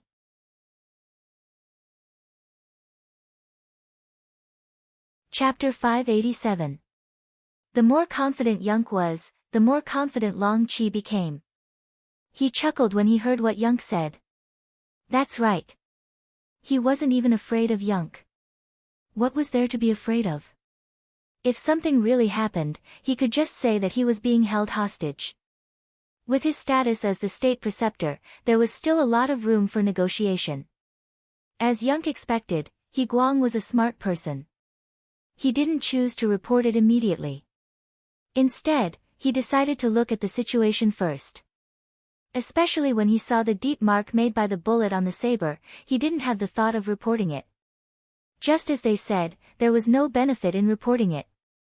On the contrary, he would be targeted by the mercenaries and be in danger at any time. This kind of life was not what he wanted. 3 days had passed since He Guang left the state preceptor's residence. 3 days later, the latest news finally came. The front army was defeated. General Sang Wenla had no choice but to retreat to Sangnu City and ask the king for reinforcements. As soon as the news reached the capital, it was chaotic. The court was even more chaotic. All the officials looked scared, as if they were worried that Sangnu City would not be able to be defended. If that was the case, wouldn't it mean that the capital would be in danger? Wouldn't it mean that the Lansang kingdom would follow in the footsteps of Jiaoji and be destroyed? It was impossible for others to say that a country would be destroyed. Even in the powerful Ming dynasty, they would only make you submit and would not occupy your territory. This was because in the eyes of the people of the Central Plains, these were all barren lands and did not have much value. However, the mercenaries were not. Their appetite was extremely good. They really did not care about meat and fish. They could really do things that could destroy a country. Under the lead of state preceptor Long Qi, all the civil officials asked the king to send troops to reinforce Sangnu City. Looking at the same scene below, King Paisai felt a headache coming on. Send troops, send troops. He also wanted to send troops, but there had to be troops to send. But now, other than the 20,000 king's guards beside him, there were no extra troops. Even if he went to recruit troops now, it would still take time. Your Majesty, please send troops quickly. No matter what, you can't let the mercenaries pass Sangnu City. Once that happens, the country will be in danger. Long Qi continued to plead on behalf of the officials. Yes, Your Majesty, please send reinforcements quickly. The civil officials below all cooperated and asked in unison. At this point, even Paisai could not stop them. Moreover, he knew that if the frontline army was defeated, his 20,000 king's guards would not be of much use. Since that was the case, it was better to support the frontline first. Then, they would recruit soldiers from all over the country. Hopefully, they would make it in time. Alright, this king will immediately send troops. Under the immense pressure, Paisai finally made a decision. Of the 20,000 king's guards, only 5,000 remained. The rest were handed over to the vice-captain, hoping that he would be able to help Sang Wang and turn the tables around. The army at the front had indeed been defeated, and he had indeed been appointed as the commander of the army. All of this was within the expectations of Special Envoy Yun. The moment He Guang received the military order, he ordered a few of his trusted subordinates to gather the troops while he himself headed straight for the imperial tutor's residence. To the outside world, they were here to ask about the logistics, but in fact, they were here to see the special envoy. The three of them met again. Although it had only been 3 days, many things had changed. At this moment, He Guang was less arrogant and more respectful. Special Envoy Yun, this general is willing to surrender. Please tell me what to do next. Well said, well said. Yunk smiled and reached into his pocket. This time, he did not take out a flintlock, but a bunch of banknotes. There were banknotes with denominations of 100, 200, 500, 1,000, 2,000, 5,000, and 10,000. There were over 100 banknotes, which added up to 500,000. After taking out the banknotes, Yunk placed them in front of He Guang. General He, take these and bribe all the Kiliarchs, centurions, Dekarches, and Dekarches. This army will be the foundation for you to establish yourself here in the future. This is all for me. It was the first time He Guang saw so many banknotes, so he looked a little excited. Sorry, there is nothing for you here. These are all for your subordinates. As for you, this is the only one. Skylark chuckled and took out another piece of paper from his bosom. Written on it was 200,000 taels of silver. Handing the banknote to He Guang, Yunk said, 100,000 is the reward for you joining the Duke of Loyalty. The other 100,000 is your annual salary for the next year. Now, take it. People worked first before they were paid, but the Duke of Loyalty paid first before he worked. Speaking of which, the payment was the same, but the feeling it gave was completely different. Holding the gold and silver in his hand, He Guang was really moved at this moment. With a plop, he knelt in front of Yunk. Special Envoy Yun, thank you for your trust. Don't worry, this general will not let you down. Alright, this kneel will wait for the Duke of Loyalty to come. Skylark chuckled. With this kneel, this task could be considered completed. He believed that the sixth young master would definitely praise him. The Duke of Loyalty is coming here. Wasn't I the one who brought people to Sangnu City? He Guang was puzzled and confused. Yunk and Long Chi looked at each other and smiled. However, no matter how you looked at it, Long Chi's smile was a little forced. It was not his fault. Who would have thought that the army at the front line would be defeated so miserably? When he heard the latest news from Yunk, he was shocked. While laughing, Yunk said to He Guang, who had already stood up, General He, you still don't know, right? Sangnu City has already been breached. The Duke of Loyalty is leading the army to Wanxiang City. Not only that, there is already a group of mercenaries lying in ambush outside the city. They will work together with General He to solve the problem inside Wanxiang City. The time is set for tonight. At that time, General He will be in charge of opening the north gate. There shouldn't be any problems, right? Ah! It was indeed the first time He Guang heard this news. He was really shocked. He did not expect that the moment the news of Sangnu City being besieged, the city had already been breached. What was even more unbelievable was that the mercenaries had already arrived at the city without him knowing. At this moment, his legs trembled and he almost knelt on the ground. Yunk did not take He Guang's reaction to heart and continued, General He only needs to control the palace and the residences of the ministers. The matter of taking down the treasury, armory, and granary will naturally be done by the mercenaries. Do you understand? Understood, this general understands. He Guang, who originally had a trace of arrogance, became completely obedient at this moment. He originally thought that the other party would rely on him. Only now did he know that even if he did not make a move, Wanxiang City would still be breached. It was just a matter of time. State teacher, I also need your cooperation this time. Yunk turned his head and looked at Long Chi with a smile. Long Chi reached out to stroke his beard and nodded while laughing. Well said, well said. I will hold a banquet tonight and gather all the ministers in the city. That would be great. Yunk knew that Long Chi understood his meaning and smiled reservedly.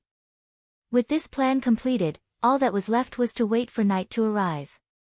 Half an hour later, He Guang left the imperial advisor's residence.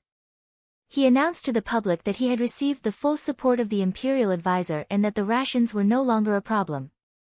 He then gathered all the subordinates under him for a meeting to discuss matters. At the same time, many carriages walked out of the state teacher's residence. These servants went to the various ministers' residences in the city to send out invitations. It was said that all the civil officials were gathered to contribute to the army that was about to depart. At the same time, they had to pray for the blessings of the gods. For such an important matter related to the fate of the country, all the ministers who received the invitations did not dare to disobey. Regardless of whether or not they were on good terms with the state teacher, if they did not show up now, they would easily attract hatred. It was just for show.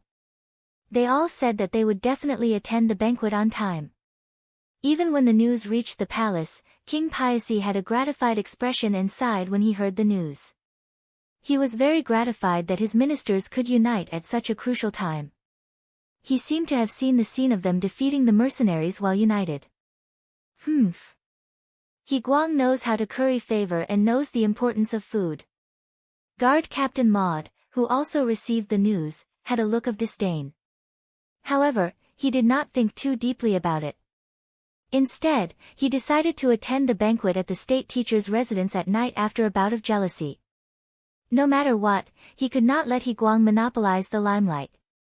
He had to think of a way to build a good relationship with the state teacher.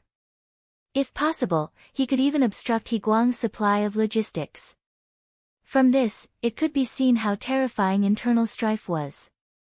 Everything was proceeding in an orderly manner. No one expected that danger would descend upon them soon. The capital of the country, Wanxiang City, was about to be taken over. Moreover, after He Guang returned to the military camp, he gathered all the officers under him. Then, he got his personal guards to seal off the entire venue and began to spend money to buy people's hearts. Not all soldiers valued money. Especially those who were part of the king's guard, there were still some who could adhere to their principles. Once he encountered people who did not want benefits and even cursed, He Guang would not be polite. With just a glance, his personal guards rushed up and killed those who did not know what was good for them on the spot. After killing more than 10 people, the smell of blood was extremely pungent. Only then was this wave of resistance suppressed. When everyone saw that resistance was a dead end and that surrendering would not only allow them to live, but also receive money, many people wavered and signed the oath. Once they signed, it would be difficult for them to go back on their words. He Guang had said that he would announce this agreement to the world later. If anyone still had second thoughts, they would be in trouble and might even be assassinated by the mercenaries in the future.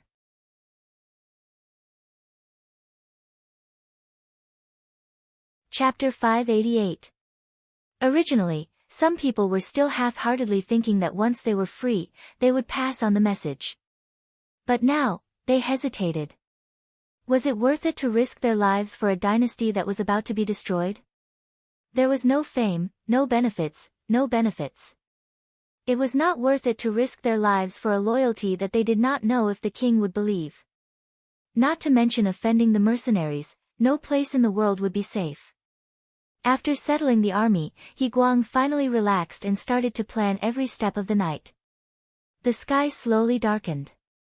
Wanxiang City did not have a curfew, so at this time, lanterns were hung up everywhere, making it seem very lively and bustling. Especially at the imperial tutor's residence tonight, it was full of guests. Carriages arrived one after another, and the sound of greetings could be heard. Imperial tutor Long Qi was personally welcoming the guests at the door, giving them enough face, making everyone's face even more radiant. Looking at everyone, who had a face that showed concern for the country and its people.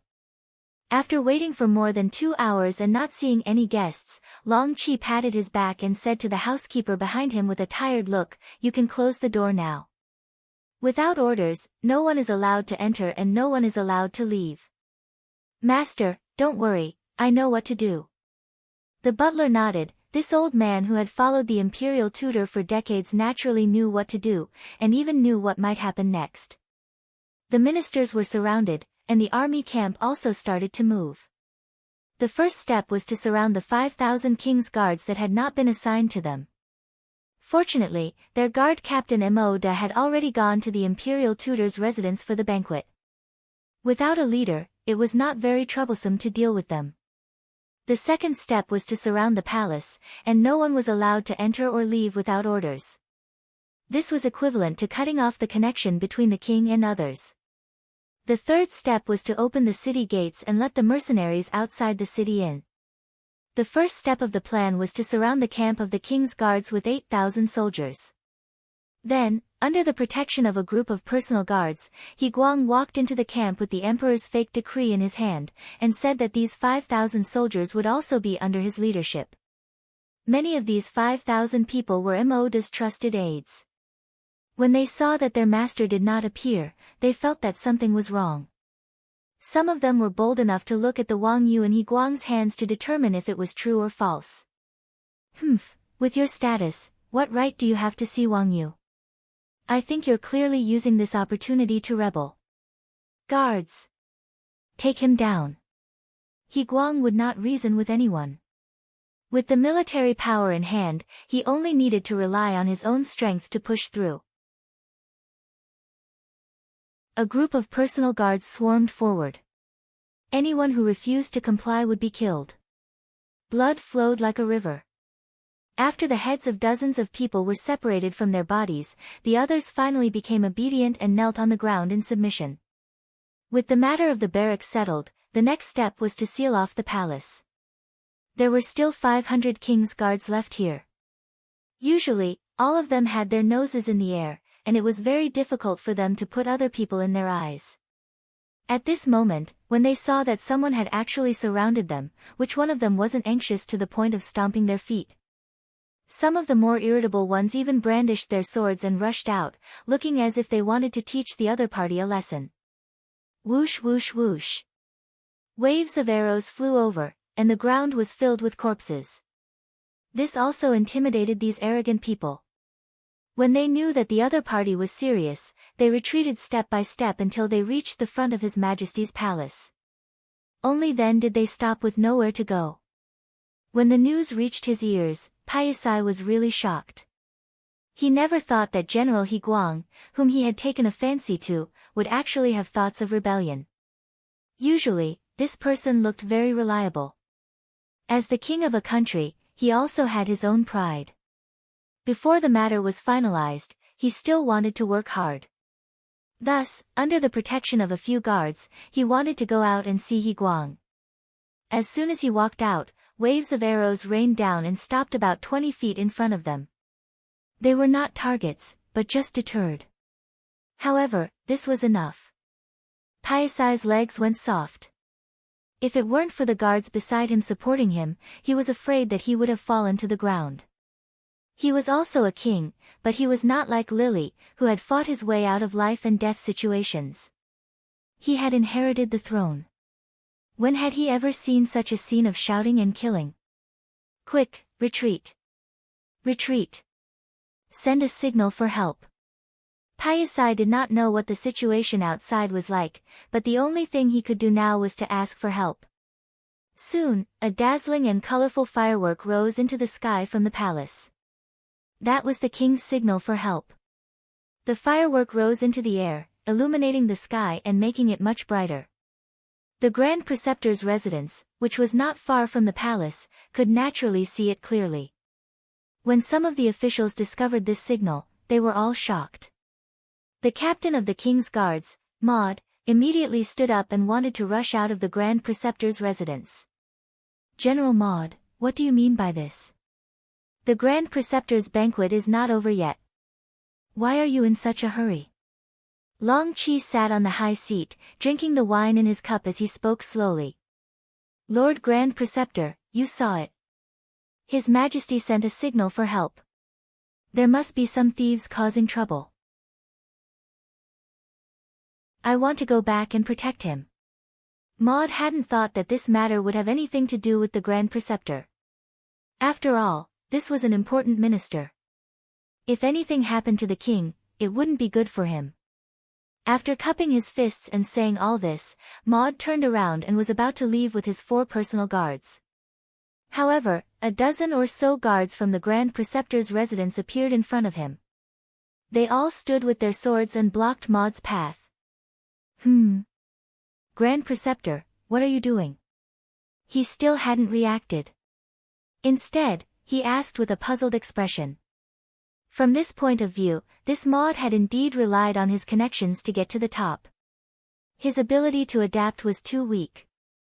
He was no different from an idiot. Without directly answering Maud's question, Long Qi only looked up at the sky, then smiled and said, "The Grand Preceptor doesn't think that's a signal for help. It must be a child's trick." What? How is that possible? This time, there was no need for Maud to say anything. The other ministers all looked at Long Qi with bewildered gazes. Anyone could tell how intense the firework explosion was. Other than the royal family, no one else could use it. Even if they had money, they couldn't buy it. However, the Grand Preceptor said that it was a child's trick. What did he mean by that? Some of the quick-witted people's expressions changed drastically. They thought to themselves, could it be that the Grand Preceptor was going to rebel? Could it be that he wanted to take the opportunity to rise to the top, or had he already joined the mercenaries? If it was the former, it would be better. No matter what, they were still ministers. Whoever became the emperor would need the help of their ministers. Just by being able to come to the Grand Preceptor's residence today, their status in the future would not be too low. But what if it was the latter? Once the mercenaries took control of this place, what else could they do? That was not changing the royal family, but changing the dynasty. A great purge was unavoidable. Could they still be as high and mighty as before? More and more people thought of what might happen, and more people looked at Long Qi with a different gaze. At this moment, Maud finally understood. He suddenly pointed his finger at Long Qi and said, You actually want to rebel? Nonsense. Which eye of yours saw the Grand Preceptor rebelling? Long Qi snorted angrily. Although he controlled the entire scene, he didn't want to cause any more trouble before the mercenaries arrived. Of course, he wouldn't admit that he was rebelling. You. Seeing that Long Qi was still pretending at this time, Maud was also very angry. He pointed his finger and said, All right, if you're not rebelling, then do you dare to let this general out? Maud had already thought it through. No matter what the Grand Preceptor's actions were, he would definitely mobilize an army to annihilate the Grand Preceptor's residence this time. In any case, this person had already walked together with He Guang, so he was his enemy. He would rather kill the wrong person than let him go. How could this little thought be hidden from Long Qi's eyes? To be able to become the Grand Preceptor, his IQ was definitely extremely high. He chuckled, Right now, this is a banquet held by the Grand Preceptor. The purpose of this banquet is to solve the various difficulties of the general at the front. Right now, we haven't even talked about the proper matters, so no one is allowed to leave. After casually finding a reason, Long Qi returned to his seat. In any case, this place was already under his control. It was impossible for Maud and his 4 personal guards to kill their way out. Come, everyone drink. Don't let such a small matter affect everyone's elegance. As he spoke, Long Qi really raised his cup to everyone. At this moment, he had no choice but to lower his head under the eaves. After a moment of hesitation, the other ministers raised their cups one after another.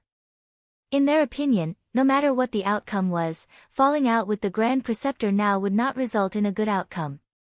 Didn't you see that more and more soldiers were appearing in the surroundings? Each of them held a large blade in their hands and had a fierce look on their faces.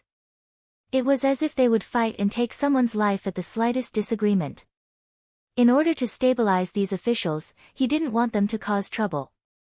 Long Qi had specially borrowed 500 soldiers from He Guang. With these 500 people, it was enough to stabilize the situation here. Maud was still angry in his heart, especially when he saw that the soldiers who appeared were actually from the king's guard. Long Qi's heart was as clear as day. However, it was precisely because of the appearance of these people that he had no choice but to cower. This was because what he saw in the eyes of these soldiers was not the reverence of seeing their general. Instead, their faces were filled with killing intent. Relying on nepotism to get to the top, it was naturally easy for Mo De to use his connections to intimidate others. He could even act out his true colors. However, if one were to talk about fighting to the death, then he did not have the guts to do so.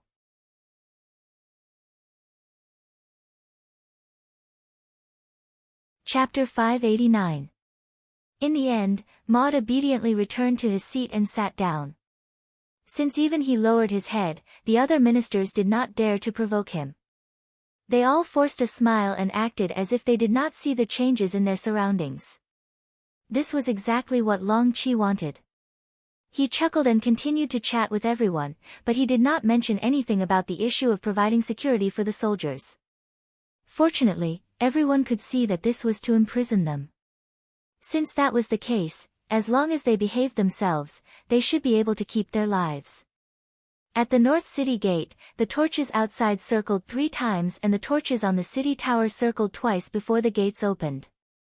The 3 regiments of the Lengfeng battalion suddenly appeared like ghosts in the night and entered the city through the open city gate. With a high-speed bicycle, Wuxing brought the 3 regiments to the outskirts of Wanxiang City in the morning. They even had a chance to catch up on sleep and eat before entering the city energetically. The 3 regiments of more than 1,000 soldiers were like a silent giant dragon. Other than the sound of their orderly footsteps, there was no other movement. Just this aura alone was enough to scare many of the Lansang soldiers.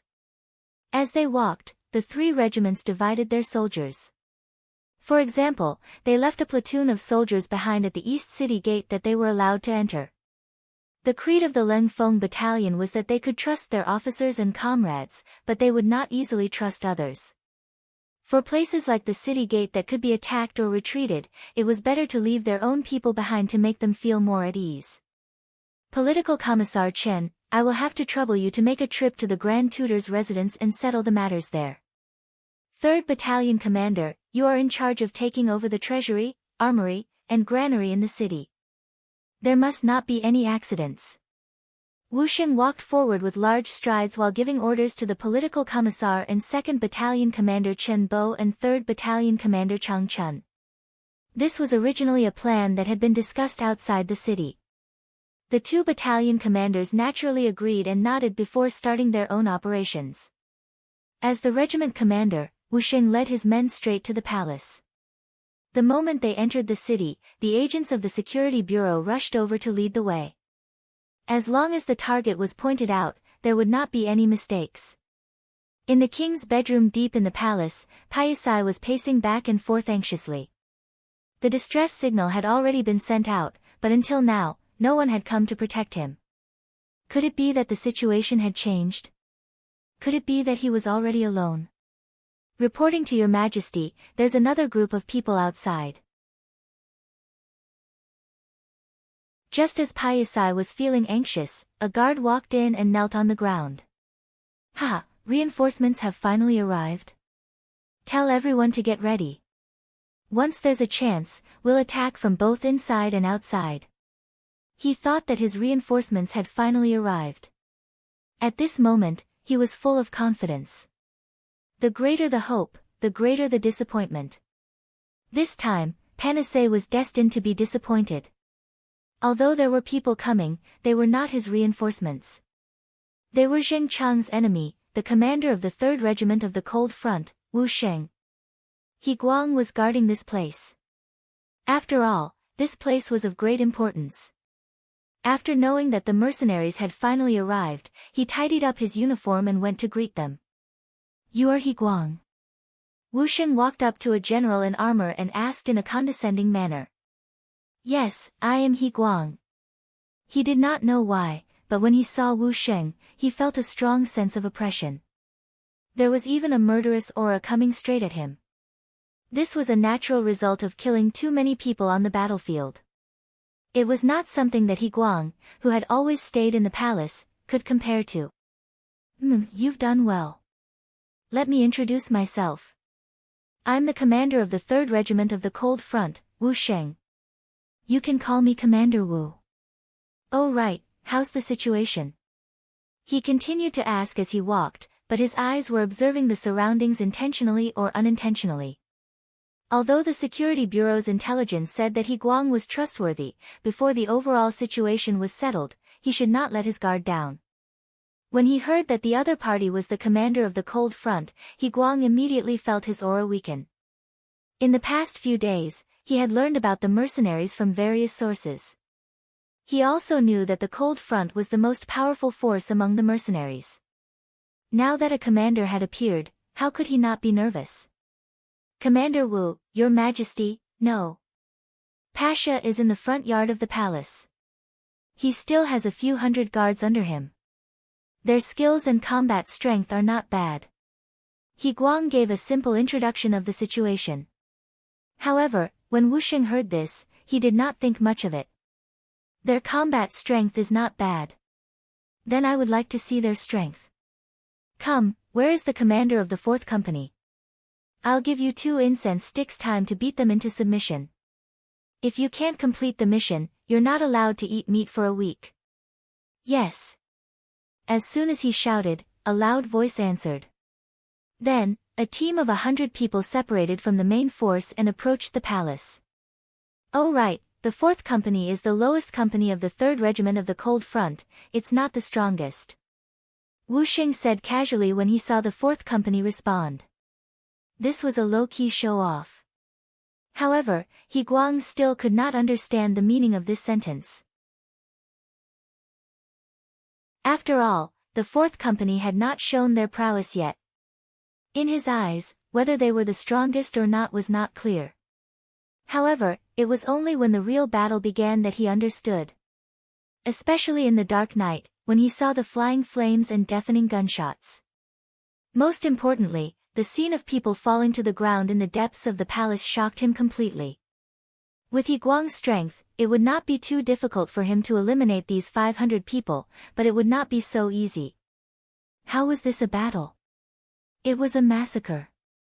Every time a gunshot rang out, there would always be people falling to the ground. It was as if a spell had been cast on them. It was incomparably accurate. Although it was said to take 2 incense sticks time, in just 1 incense stick's time, the king's bedroom was hung with a white flag. There was no other way. In just a short while, more than 200 people had died. They did not even see the enemy's appearance. How were they going to fight this battle? This was clearly not a battle, but a waiting for death. Yi Guang's face was filled with shock. He wondered what would happen if he were to be the one leading the army. Wu Sheng had said that this wasn't their strongest attack. Wu Sheng had said that this wasn't their strongest attack. Yi Guang's face was filled with shock. He wondered what would happen if he were the one leading the army. It seemed that no matter how he thought about it, he could not change the outcome of being slaughtered. Yi Guang's expression changed drastically. All of this was seen by Wu Sheng from the corner of his eyes. He could not help but laugh. He had already learned from the security bureau that this Yi Guang would become a general like Hong Jin. If he did not beat him up once and for all and subdue him, it was inevitable that some unexpected problems would occur in the future. Presumably, after experiencing what happened today, Yi Guang would have to think carefully about any thoughts he had. The white flag was hung high, and the gunshots stopped. Then, King Paisai walked out under the protection of a group of guards. Let's go. Let's welcome the surrendered king. Hee, this is not the first time we welcome a surrendered king. Of course, it won't be the last. Wu Sheng's heroic voice rang in everyone's ears. Naturally, the cold vanguard soldiers all puffed out their chests and looked proud. Yi Guang and the others' eyes were also shining. This was a real army, the strongest army. Now, they were on the same side. Just thinking about it made them excited. The Grand Preceptor's residence. The banquet was still going on, and it seemed to be very lively. There was no other way.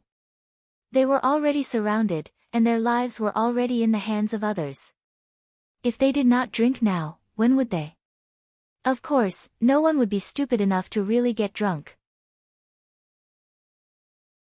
After all, to them, drinking at this time was also a kind of mission, or even an act. Ba ba ba. Ba ba ba. Suddenly, concentrated gunshots came from the streets outside the mansion. It was the sound of the 3rd Battalion attacking the treasury, the armory, and the granary. As soon as the gunshots rang out, the banquet hall naturally heard it. Some people could no longer sit still. There was no movement. He could still pretend to be an ostrich and pretend that he did not know anything. However, gunshots rang out. How could he pretend? Mo De suddenly stood up. Because his movements were too big, he actually knocked the pot of wine in front of him to the ground. However, he did not feel it at all. Instead, he looked at Long Qi and said, "Lord Imperial Preceptor, are children still playing now?" "Oh, maybe they're the ones setting off firecrackers." Hearing the gunshots, Long Qi knew that the mercenaries had entered the city. At this moment, Long Qi's heart calmed down. When he looked at Mo De, he was naturally even more fearless. You're bullshitting." Long Qi's ability to lie with his eyes wide open infuriated Mo De. He could no longer hold it in and started cursing loudly. "Bastard, Mo De, clean your mouth. Otherwise, I don't mind sealing your mouth." What kind of status did Long Qi have? At this moment, victory was in his grasp. How could he be afraid of the other party's threats and intimidation? "You dare." Knowing that there was no way out, Mo De also showed his ferocity. He did not flare up just now because he also held on to a sliver of hope. That was, without him appearing, the king would be able to solve the problem. But now, even gunshots could be heard outside. It was obvious that his hope had turned into a dream.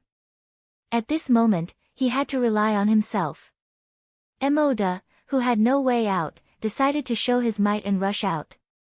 However, he definitely couldn't beat the guards outside, so he set his target on Long Qi. If he could capture this person alive, perhaps he would have a chance to escape. Protect the Imperial Preceptor. The 6 guards nearby saw that something was wrong with Emoda's mood. After shouting, they drew their swords and rushed forward. At this moment, Emoda also rushed over with 4 guards. In an instant, they started fighting, and the banquet became incomparably chaotic.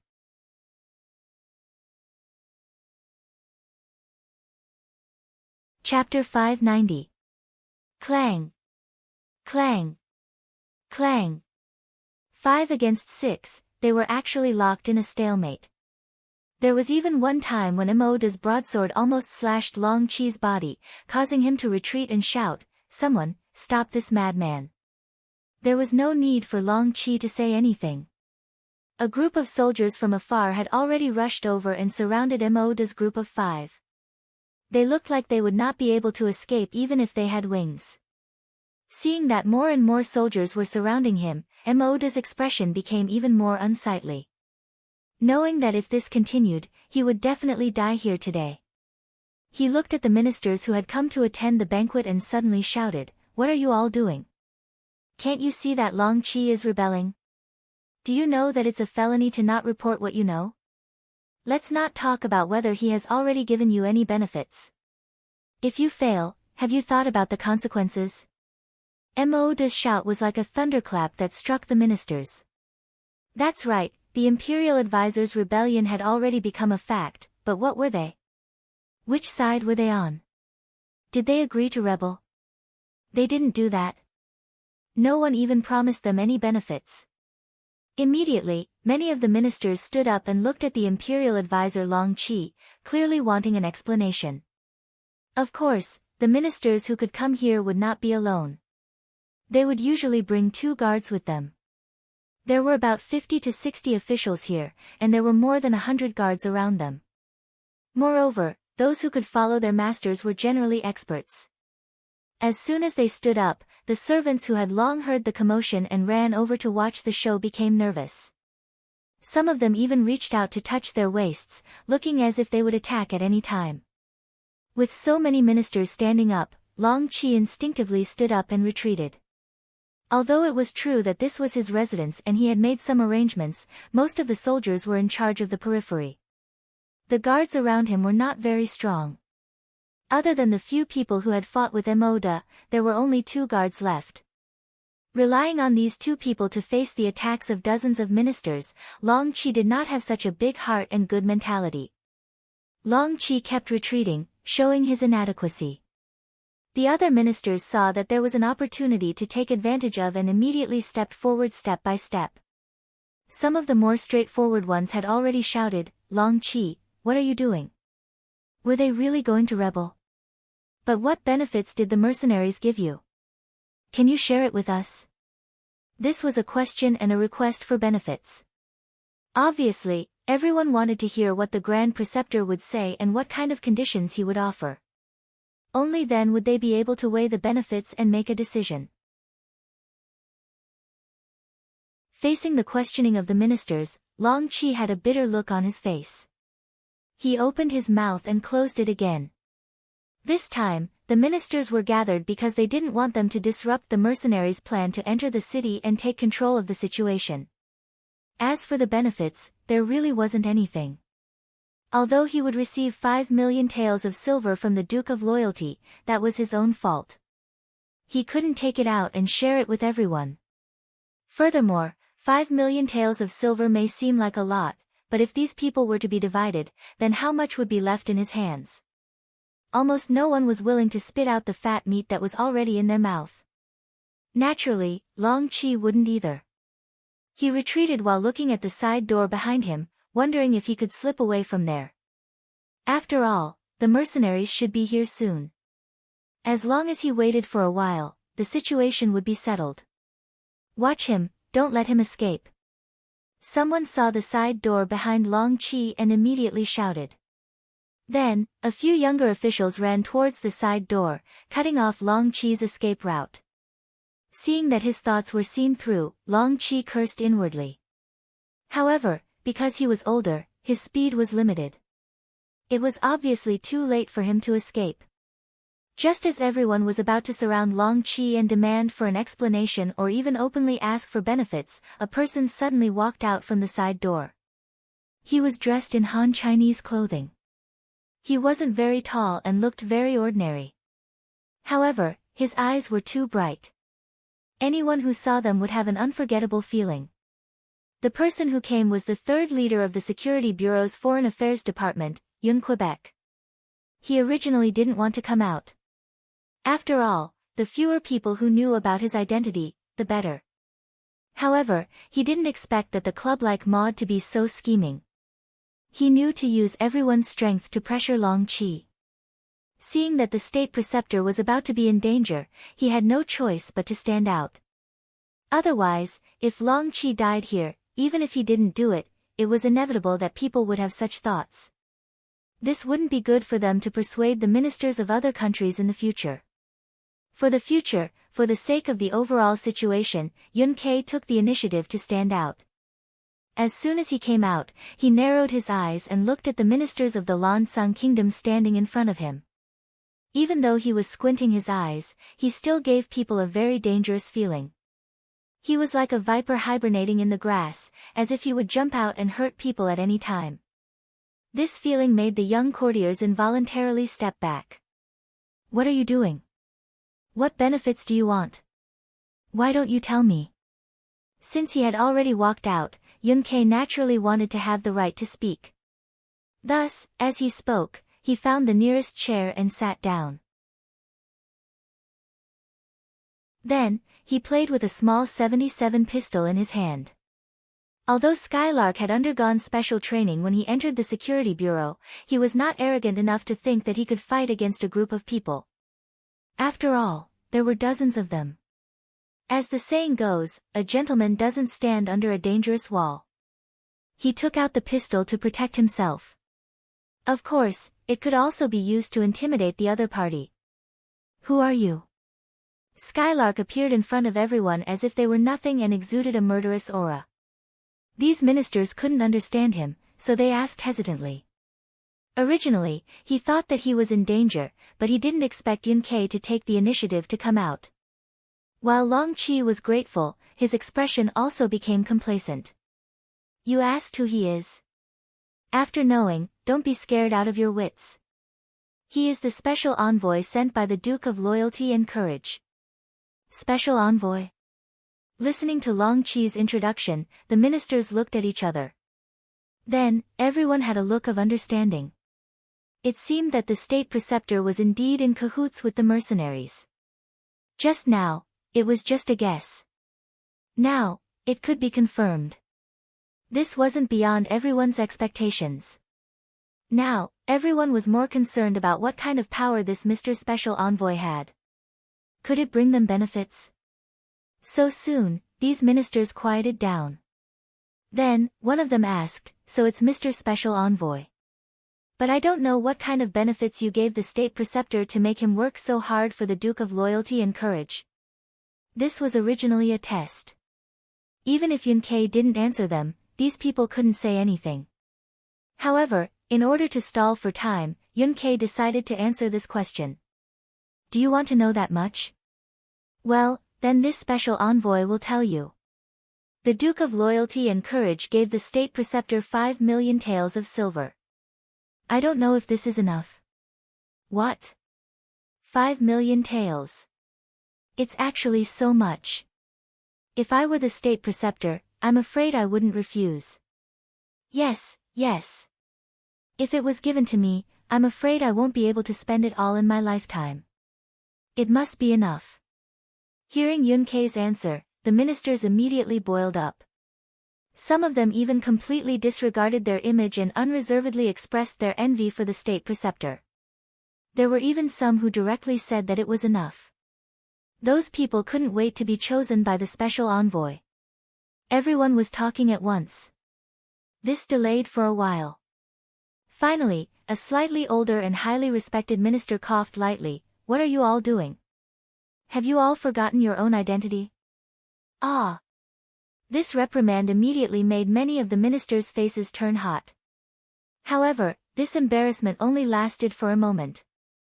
In front of benefits, who would retreat? What was unexpected was that the elder who reprimanded them just now suddenly changed his tone. "Mr. Special Envoy, in fact, we can also help the mercenaries.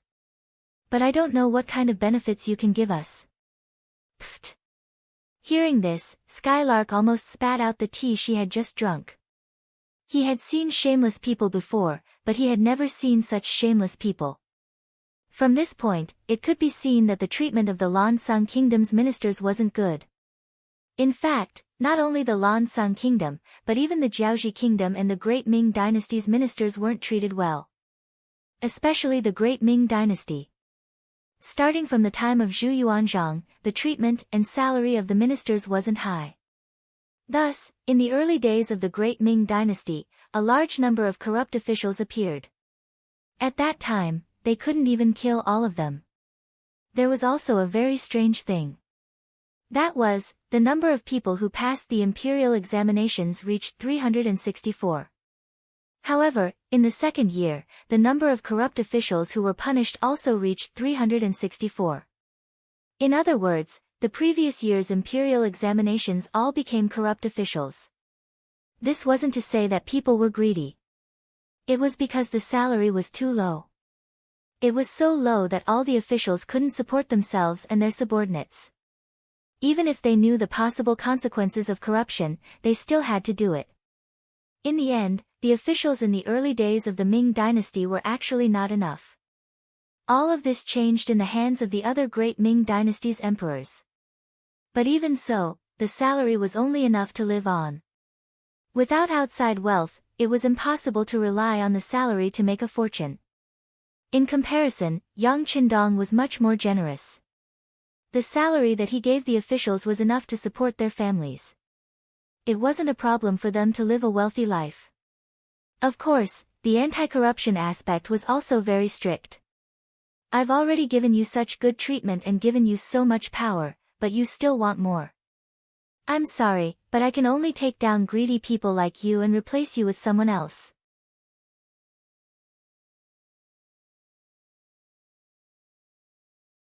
Chapter 591. Speaking of which, the ministers of the Lan-Sang Kingdom looked at Yunk expectantly. Their greedy faces were all exposed. Yunk looked at those greedy faces and wanted to ask, "Do you all have any shame?" But he didn't say it out loud. He only shook his head. "No need, we don't need anyone else's help. Wanxiang City already belongs to the mercenary army. So you don't have the silver, but if you cooperate well, you can still save your lives." Their expectant faces only got them to save their lives. Everyone was instantly unhappy. What was the meaning of this? "We are the ministers of the Lan-Sang Kingdom and have a lot of power in our hands. Even if we can't get 5 million silver taels like the imperial tutor who became the commander of the ministers, we should still be worth 1 million or a few 100,000 silver taels. Now, we aren't even given a single silver tael and only said that we can save our lives. Do you really think that we are weak? Do you really think that we can't do anything if we work together?" The angry ministers all had ugly expressions. Some of them not only showed their dissatisfaction on their faces, but they also used their actions to get closer to Yunk. They wanted to capture this envoy and hand him over to His Majesty to receive a reward. At the very least, they could capture him and trade with the mercenary army for a large sum of silver taels. Yunk already expected that these ministers would turn hostile at any time. A cold and murderous aura flashed across his eyes and he raised his gun. One of the officials who was walking at the front was immediately shot. Blood splashed out from his chest, and then more and more blood flowed out. Finally, he was forced to the point where he lost all strength and fell to the ground with a plop. Without warning, a gunshot rang out, frightening the courtiers who were moving forward. Out of instinct, they stopped moving forward and looked at Skylark and the black pistol in his hand with a dazed expression. With their knowledge, they naturally knew that it should be a gun. But it was the first time they saw such a small gun. Especially since the power of this gun wasn't small. One shot could be fatal. While everyone was still in a daze, Yunk had already opened her mouth and said, "I didn't want to deal with you. It was you who wanted to harm me. This is called self-defense, you know. Of course, I still have 50 bullets in this pistol. Now that I've killed one person, I can still kill 49 people. If anyone wants to die, you can come forward and give it a try." It was obviously a lie. The Type 77 pistol only had a capacity of 7 rounds, but Skylark was lying through his teeth, saying that it had a capacity of 50 rounds, and was not afraid of being exposed. Not for any other reason, but because he understood people's psychology too well. Everyone was afraid of death, and no one wanted to die. This made it impossible for his lie to be exposed. Sure enough, when they heard that the pistol could fire 50 bullets at once, the faces of the officials changed drastically. Although this was somewhat beyond their understanding, and in their imagination, the flintlock had to be reloaded after firing a shot, but looking at Skylark's confident expression, no one really dared to try it. It didn't matter if no one tried it, but there were always people who reacted quickly. Usually, these people wouldn't rush to the front of everything. So in order to see if what Skylark said was true, a smart official who still wanted to control the other side said, "Don't listen to his nonsense. How can there be such a powerful gun in the world? Come, let's go together and see what he's going to do." As he spoke, he pushed the waist of one of his colleagues who was caught off guard. That person was caught off guard and rushed forward. Bang! Another gunshot sounded, and that person fell to the ground.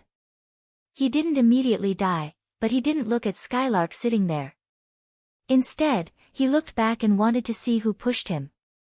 He wanted to **ck this person's 8 generations of ancestors. Sure enough, it can fire continuously. There were still some officials who reacted a bit slower. They didn't pay attention to how someone had the guts to test the gun. They only saw that the gun was indeed not reloaded before it fired a second shot. "I don't believe he can really fire 50 shots." It was still that person who spoke, and then he pushed the other 2 officials beside him. Bang bang! A series of gunshots sounded, and another 2 people fell to the ground. It was only a dozen meters away, so Skylark didn't need to aim at all. He only needed to shoot based on his intuition, and he could hit the target. It really is a good gun. Hey! No, those 2 people just now seemed to have been pushed by someone. The officials finally reacted and finally felt that something was wrong. Immediately, they turned around and looked, and then one by one, they put up a defensive look. 3 scapegoats had already been pushed out, and no one could guarantee that they wouldn't be the next one. For safety reasons, of course, it was better to stay as far away from others as possible. 4 people had already died, and everyone had a clearer understanding of the gun in Skylark's hand. Really, no one dared to try it, so the smart people couldn't find scapegoats even if they wanted to. At this moment, the situation was deadlocked. Ha! It's so lively. A series of dense footsteps entered everyone's ears, and then a group of soldiers in military green camouflage clothes poured into the Grand Tutor's residence in rows. The one who spoke first was a young man who seemed to have a somewhat scholarly temperament. As these soldiers entered, the Lansang soldiers who were originally responsible for the safety of the Grand Tutor's residence all nervously retreated. Naturally, they had already received the notice that the mercenaries would be coming, but when they really faced them, a strong sense of pressure arose, causing them to have no choice but to retreat. Mercenaries? Is he the loyal Duke? When the cold vanguard entered the courtyard, it naturally attracted everyone's attention. Then, someone shouted, and then everyone looked at the leader, 2nd Battalion Commander Chen Bo, with astonishment. Because of the lack of information, not many people in the Lansang Kingdom had seen Yang Qindong before. Unfortunately, some people were lucky enough to see him, but they didn't come back, and this made him a legend. He was young, and he used to be a scholar. This was the most direct impression of him. Chen Bo was very young, and he had a scholarly temperament, so it was no wonder that everyone had such an impression of him and mistook him for the Ming dynasty's loyal duke. Originally, when he heard someone shouting the loyal duke's name, Chen Bo was also startled, thinking that the sixth young master had come here first. However, when he thought about it carefully, he realized that it was impossible. There was no need for him to take such a risk. When he saw that everyone's gaze was focused on him, he immediately smiled and said, "Everyone, the battalion commander, Chen Bo, is much younger than me." "What? How can he be younger than you?" Seeing Chen Bo deny that he was the Duke of Loyalty and Courage and say that the true Duke of Loyalty was even younger, the officials in the courtyard were all shocked. In fact, Chen Bo wasn't lying. According to his real age, he was older than Yang Qindong by 3 years. Of course, this wasn't the main point at this time. He had already seen Yun Kei in the crowd, and immediately showed a smile and greeted from afar, "Leader Yun." Yun Kei also saw Chen Bo when he and the others entered the courtyard, and he had already stood up from his chair. "Political Commissar Chen, congratulations on your promotion." Chen Bo was no longer a battalion cadre, but a regimental commander with the actual position of political commissar. But for these ruthless people who were used to killing enemies on the battlefield, they seemed to like commanding the army and preferred to be with the frontline army. From this point, Chen Bo preferred to be called battalion commander and not political commissar. But who was Yun Kei? He was the backbone of the security bureau, and he had heard this name from the sixth young master more than once. This was someone that the sixth young master valued highly, and he wasn't part of the military system, so he should be more polite. "Leader Yun, you must be joking, my political commissar position is just a title." "Ha, that's because political commissar Chen doesn't care about empty titles, he has noble character and unquestionable integrity." Skylark laughed. He was worried that someone would take the risk. His pistol had already fired 4 bullets. At most, he could fire 3 more shots. Although it wouldn't take long to change the magazine, who could say that there wouldn't be any accidents? But now, the mercenaries were here, and it was the strongest Ling Feng. He could finally rest assured and leave the situation here to the Ling Feng to handle. The two of them talked as if there was no one around, as if they didn't put anyone else in their eyes. However, the other Ling Feng didn't stay idle. They went forward and grabbed the ministers of the Lan Sung kingdom one by one, and once they encountered the slightest resistance, they would beat them up without mercy. If these people were Han officials, perhaps the Ling Feng would be more lenient, but sorry, they didn't have such rights if they were foreigners. Several people were beaten up because they were too slow to crouch down, and the others learned from their mistakes. They cooperated well, and the situation was quickly under control. "Leader Yun, you know the situation here better, let's see how to deal with it." "Okay." Yun Kei nodded without any trace of politeness. The Ling Feng was naturally good at fighting, but when it came to seeing through people's hearts and gathering intelligence, they were far inferior to the security bureau. For example, he had a list of names in his hands, which showed the wealth of the captured ministers. Other than Long Qi and He Guang, the other ministers were naturally not so lucky. The situation was set, they didn't work hard before, and wanted to hug the thick thighs afterwards. Sorry, it was all too late. Yun Kei had already received Yang Qindong's secret order to confiscate the wealth of the Lan Sung kingdom's ministers. Of course, he wouldn't be lenient at this moment. In order to make things go smoothly, he first set his eyes on Mo Da. Mo Da still had some strength, at least he didn't die in the fight just now, he only suffered a knife wound. Seeing the mercenaries appear, he knew that the situation was over. He took the initiative to tuck his tail between his legs, lowered his head, and blended into the crowd.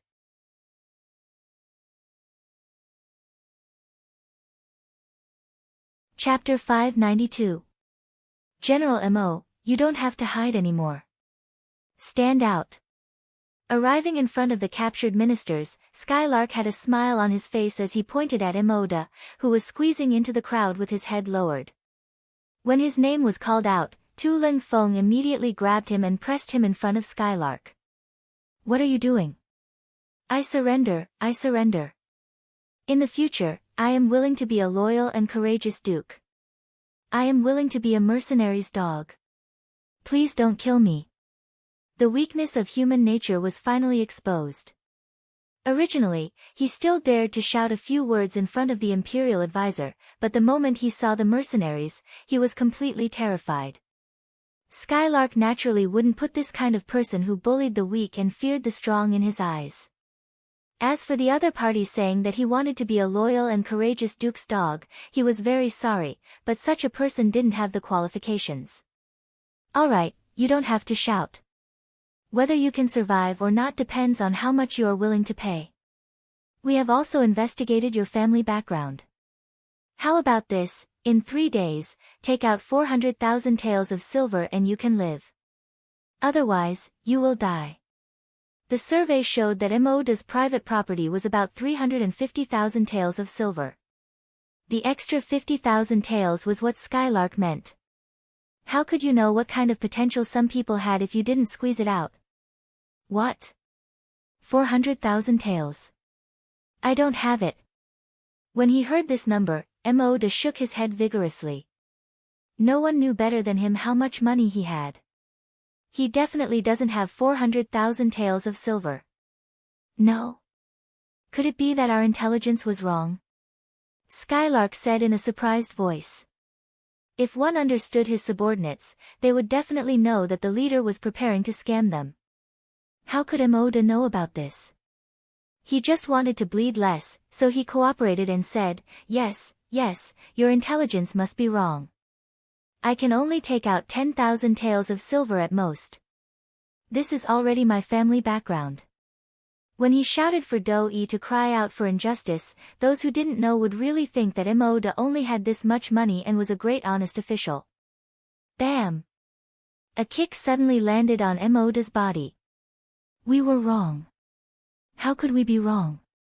It's obvious that you have the money but don't want it. Alright, since you're willing to give up your life for money, I'll fulfill your wish. Men, chop off one of his arms as a warning. If he still doesn't repent, then his limbs. No. After all of his limbs are broken, kill him, and then go to his residence to search and confiscate his property. Skylark seemed to smile at everyone he met, but he was actually very vicious. Otherwise, he wouldn't have been entrusted with such a heavy responsibility by the Security Bureau. She couldn't be too soft-hearted when doing this kind of work. As soon as he finished speaking, Leng Feng took out a steel saber and landed it on Emoda's left arm. The blade rose and fell, accompanied by the sound of Maud's shouting. Ouch, it hurts so much. Come, let me ask you, do you have 400,000 taels? Skylark ignored the other party's shouts and continued to ask. No, at most 200,000 taels. Emoda was still insisting. He believed that the other party wanted money and not his life, so he gritted his teeth and persevered. He wanted to save some money for himself.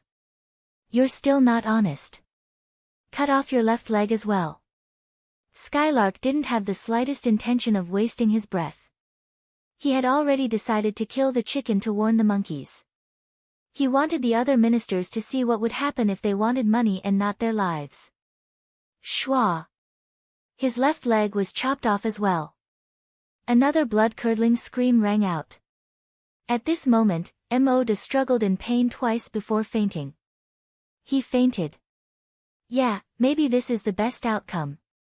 The other Lan Sang ministers squatted on the ground and watched this scene. They didn't forget to discuss it in private. In their eyes, it was better for Emoda to faint than to be awake. After all, he still had to suffer even if he was awake. Fainted? Hee, do you think you'll be fine like this? Someone, wake him up with cold water. Either take the money or give up your life. You have to choose one. Skylark chuckled and casually instructed. A bucket of cold water was poured down on Emoda's head and he woke up. When he looked at Skylark, it was as if he was looking at a devil. He repeatedly shouted, I have 400,000 taels, I can borrow it. Sigh, is that right?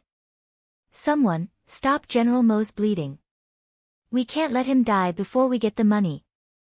Skylark chuckled, as if he was very satisfied. Then, he drew a line with the brush in his hand, then looked at the Lansang Kingdom's ministers who were squatting on the ground and casually said, "Come, next, Lord Qian Yuliang, who is in charge of the treasury." Plop. As soon as he finished speaking, one of the people in the crowd fell to the ground in fright. Who else could it be but Qian Yuliang? But no matter how he reacted, he couldn't escape the result of being brought to Skylark for questioning. If one wanted to know what the result was, they would naturally have to pay for their lives. Otherwise, Mo's fate would be right in front of them. They didn't want to lower their heads after being cut a few times. That would just be looking for trouble. State Preceptor Long Qi saw this scene with his eyes. Cold sweat unknowingly flowed down the back of his neck. At this moment, he was very glad. He was glad that Skylark didn't look for anyone else but himself. He was glad that he tactfully agreed to the other party's request. Otherwise, he was afraid that he would have lost both his life and money. The heart-to-heart talk, or rather, the interrogation, continued. After questioning one person, Tu Lingfeng accompanied him and left. 3 days later, these people would either take out the money or pay with their lives. Under the pressure, who would think about the transfer of power? Who would care about the life and death of the king? This also made the following process very smooth. That night, the 3 battalions separately attacked the Lansang Kingdom's treasury, armory, and granary. Early the next morning, the gunshots in the city finally stopped. Some brave citizens walked out of their houses and found that everything was very peaceful. There wasn't any difference from before. If there was a difference, it would be that on the streets, one could hear the sounds of cursing coming from an official's residence. Also, one could see soldiers in green military uniforms patrolling the streets with the king's guards. With the experience of taking down Haniai City, it wasn't so complicated to deal with Wanxiang City. First, confiscate the property, then stabilize the situation. After that, all they had to do was wait for the 6th young master to bring the knowledgeable youths from Qiqian City to take over this place. King Paisai was placed under house arrest in a small courtyard. His food and drink were all sent to him. He had completely lost his freedom. Originally, the king still had a glimmer of hope. When the sun rose, he thought that there would be some loyal subjects coming to save him. However, after waiting from morning till night, there was no movement at all. He knew that he, the king, had been abandoned by his subjects. How would he know that all the subjects were now raising money to buy their own lives? How would they have the time to care about the lives of others? Even if he was the king, he was also thrown to the back of their minds. The occupied granaries started to sell rice. Once the people had something to eat, they became very obedient. The situation in the city stabilized. 3 days later, some of the subjects handed over the ransom. In order to survive, they really used all kinds of methods. Apart from the houses that Ling Feng had told them to confiscate, they sold everything else that they could. Some of them even sold their own concubines just to save up enough money to survive. Fortunately, those who could become subjects often had the support of some people behind them. It wasn't too difficult to borrow money from them.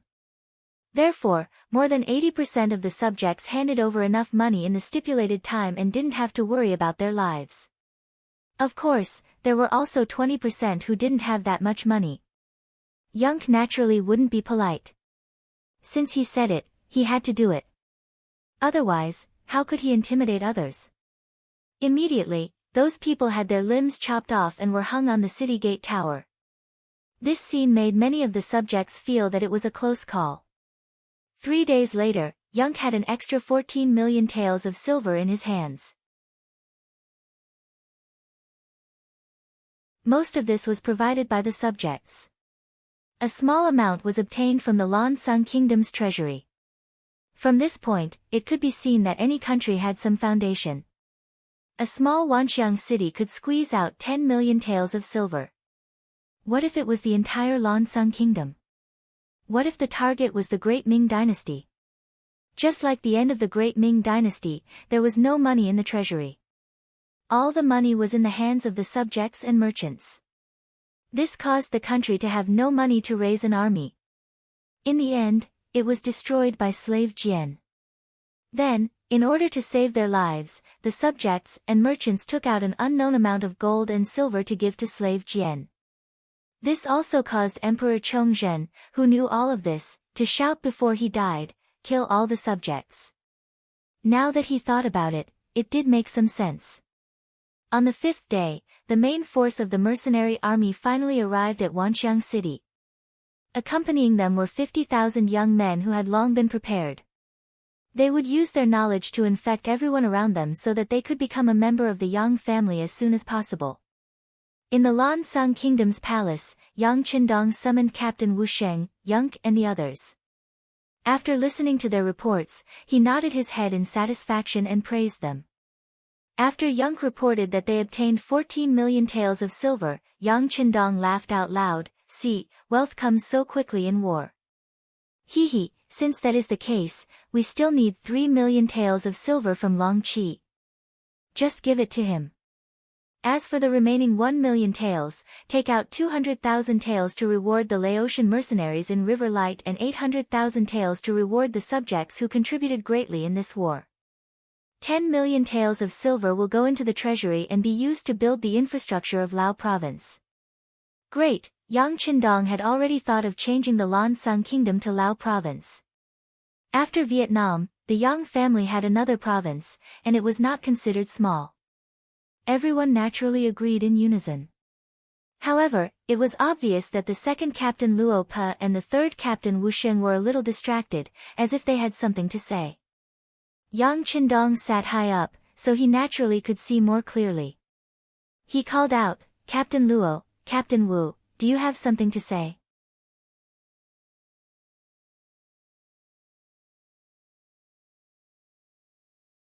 Chapter 593. Sixth Young Master, now that the Lan Sung Kingdom has been destroyed, who are we going to destroy next? The two commanders asked excitedly. It was obvious that they were addicted to the war. Ha, it depends on the situation. Oh right, is there any news about Fan Yuhai from the Security Bureau? Yang Qindong laughed. He liked the morale of his subordinates. However, food had to be taken one bite at a time. Otherwise, not only would they not be able to finish the second bite, they would also vomit the first bite. Yunk, who had been prepared for this question, replied respectfully, "Sixth Young Master, there is information that after Fan Yuhai was defeated in Sang New City, he took 5,000 elite cavalry to Siam." Siam was a title given by the Ming Dynasty.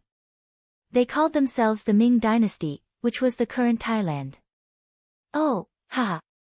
This Fan Yuhai knows what I want to do. Sigh, I can't bear to kill such a person.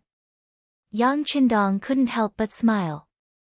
This person seemed to be afraid that he didn't have enough territory and could always find a new enemy for the mercenaries to conquer. There was an excuse again. Yang Qindong was all smiles. Then arrange for someone to go to Siam and ask them to hand over Fan Yuhai. Otherwise, they will have to bear the consequences. During this time, we have to divide the land among the rich and stabilize the situation in Lao province. We have to speed up the communication between Lao province and Vietnam so that they can communicate with each other. The mercenaries shouldn't be idle either.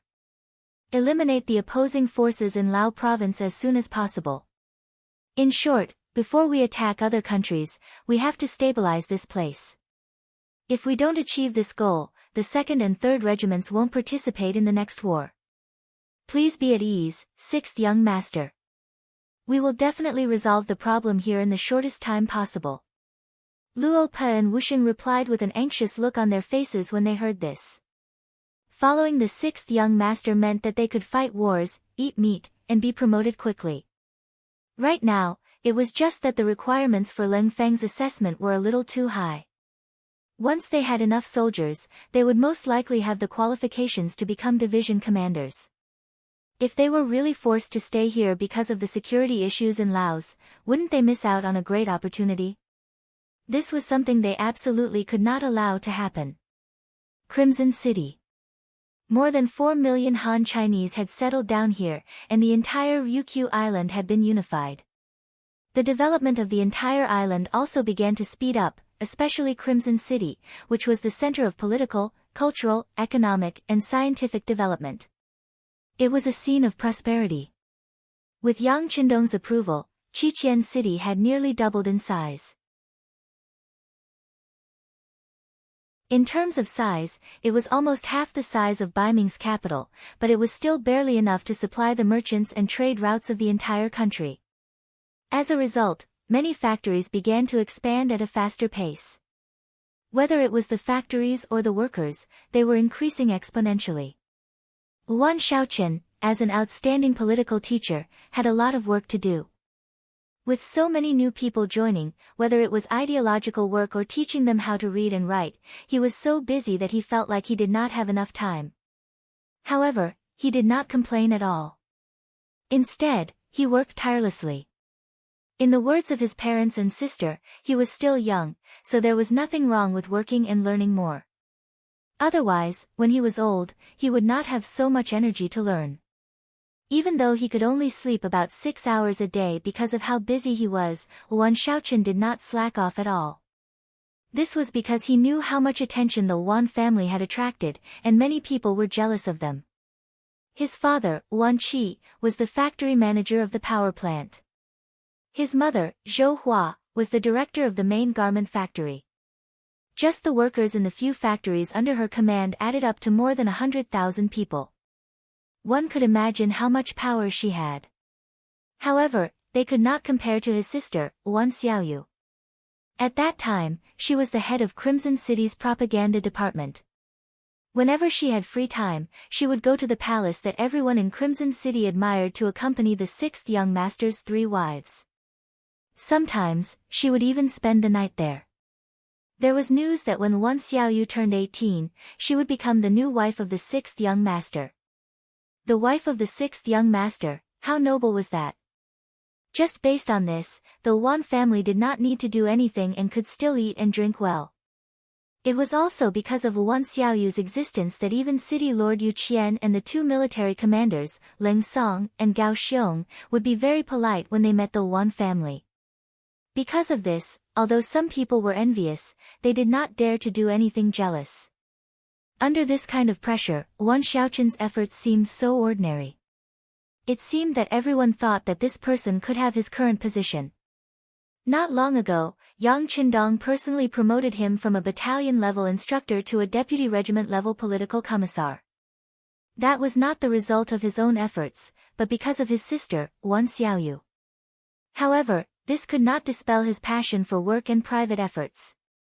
Under the strong pressure, Yuan Shaoqian just went to the unit in the morning. He was about to bring people to do political work for the new citizens when someone came to his office. As soon as this person entered the political department building, the whole atmosphere changed. Many people, who were originally in a rush, walked a little slower. Then, their constant greetings resounded in the corridor. "Fifth brother, fifth brother. Hello, everyone." The person also smiled and greeted everyone politely. Then, he came to Yuan Shaoqian's office. At this moment, Yuan Shaoqian was assigning today's tasks to several subordinates. Because his back was facing the door, he didn't see anyone coming behind him. He was still arranging some things by himself. It wasn't until he noticed that his subordinates were looking behind him that he realized something was wrong. He turned around to look. When he turned around, he saw Yang Wu standing in the corridor. He immediately smiled and said, "Fifth brother is here." Fifth brother was Yang Wu. He was one of Yang Qindong's most trusted servants. He was also his trusted aide in Qiqian City. Normally, he was in charge of the safety of the 3 madams. However, he secretly had the authority to investigate all the officials and military officers. After all, Yang Qindong was not in Qiqian City most of the time. This was his headquarters, and he could not afford to lose it. Yang Wu's status was somewhat aloof, so much so that if he found out there was a problem, he had the authority to act first and report later. In terms of the effectiveness of dealing with officials, even Yu Qian, Ling Song, and Gao Xiong couldn't compare. In principle, he could even investigate the three of them. Of course, the three of them also had the authority to monitor Yang Wu. This was mutual supervision. With his aloof status, Yang Wu became the most popular person in Qiqian City. No matter where he appeared, he would naturally cause a storm.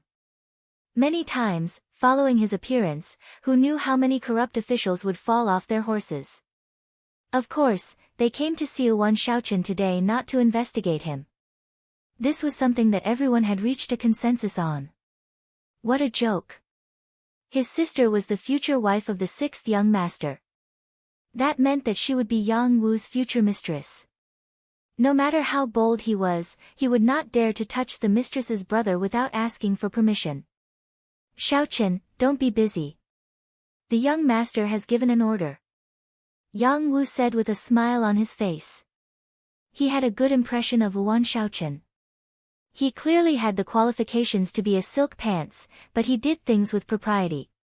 He would not do things that should not be done by him. If everyone was like this, his job would be much easier. The young master has given an order. Since it was the young master that Yang Wu spoke of, only Yang Qindong could take on the responsibility. Knowing this, Yuan Shaoqian became a lot more serious. He stood at attention, puffed out his chest and raised his head, waiting for the order to be given. Yang Wu also became a lot more serious. He opened his mouth and said, "The young master has given an order. From today onwards, Yuan Shaoqian will be the governor of Lao province.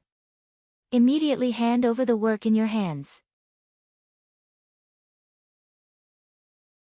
3 days later, you will take the ship to take up the post. 1452 AD, 3rd month, 20th day. After saying this with a serious face, Yang Wu's smile returned to his face. "Congratulations, Shaoqian." Ah! Yuan Shaoqian was still in shock and had not recovered. How did he become the governor of a province? And what did Lao province mean? Why hadn't he heard of it before? Seeing that Yuan Shaoqian was still in shock, Yang Wu seemed to know what he was thinking. He smiled and explained, "Lao province is the Lan Sung kingdom. The young master had just led his troops to conquer it. In the future, it will be one of our provinces, just like Yunnan province.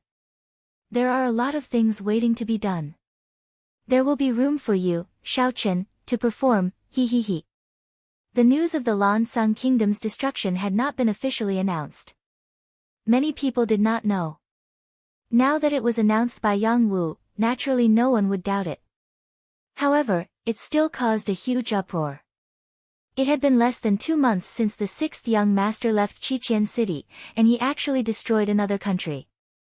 Their sixth young master was really powerful. The voices of other people were still ringing in his ears. Yuan Shaoqian was already shocked by this appointment. Although it could be said that the political department had become a behemoth like the military, especially the political assessment of officers and soldiers, this department's power had become more and more powerful. However, there were also a lot of talents here. It was too difficult to stand out here, and it was even more difficult to achieve results. However, if he could go to Laos to be the governor, it would be completely different. One must know that Laos was an independent place, and it was a newly conquered place. Although everything had to be started from scratch, this was the value of it. It was like a blank piece of paper, and it was easier to create beautiful scenery. It was not an exaggeration to say that once there was such an opportunity, most people would fight to the death. There was a saying that one would rather be the head of a chicken than the tail of a phoenix. Unfortunately, he only had a lot of ambition, and there was no room for him to display his talent. After all, there was only Yunnan province before. That place had already been occupied, and people had lost hope. Now that Laos had just been conquered, the sixth young master's order was given. The intention of training was very obvious. How could Yuan Shaoqian, who was originally smart, not understand the reason behind it?